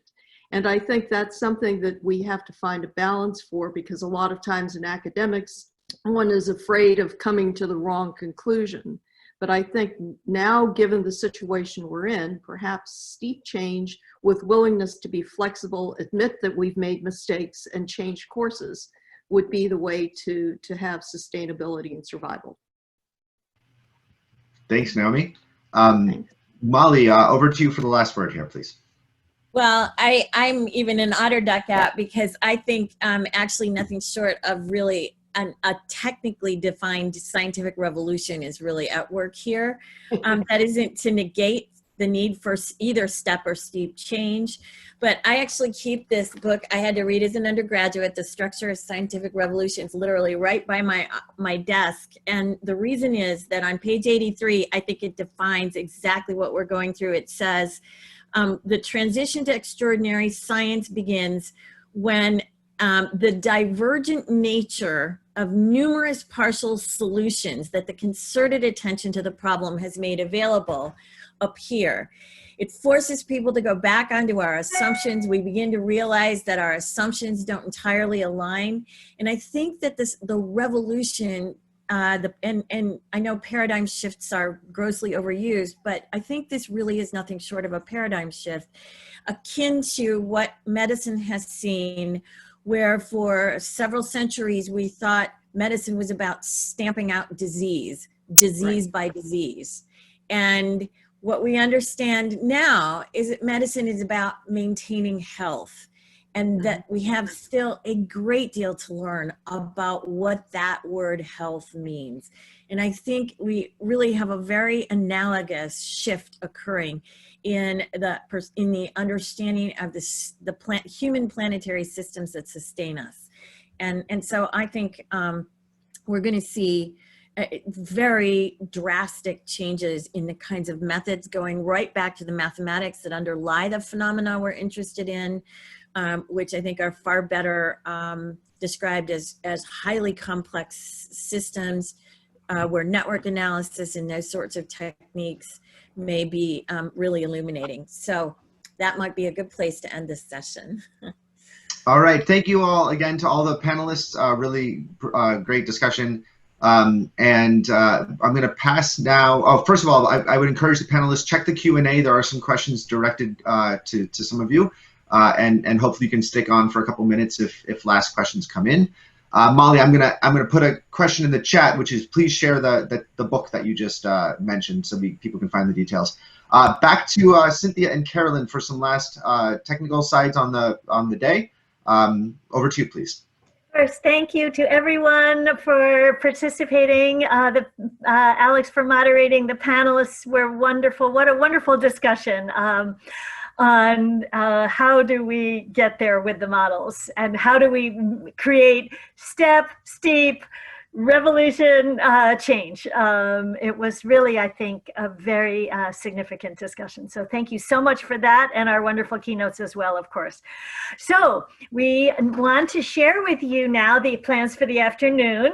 There is a half-an-hour break until noon, and we're just bringing up on the screen of what's happening at AgMIP8 web shop in the afternoon.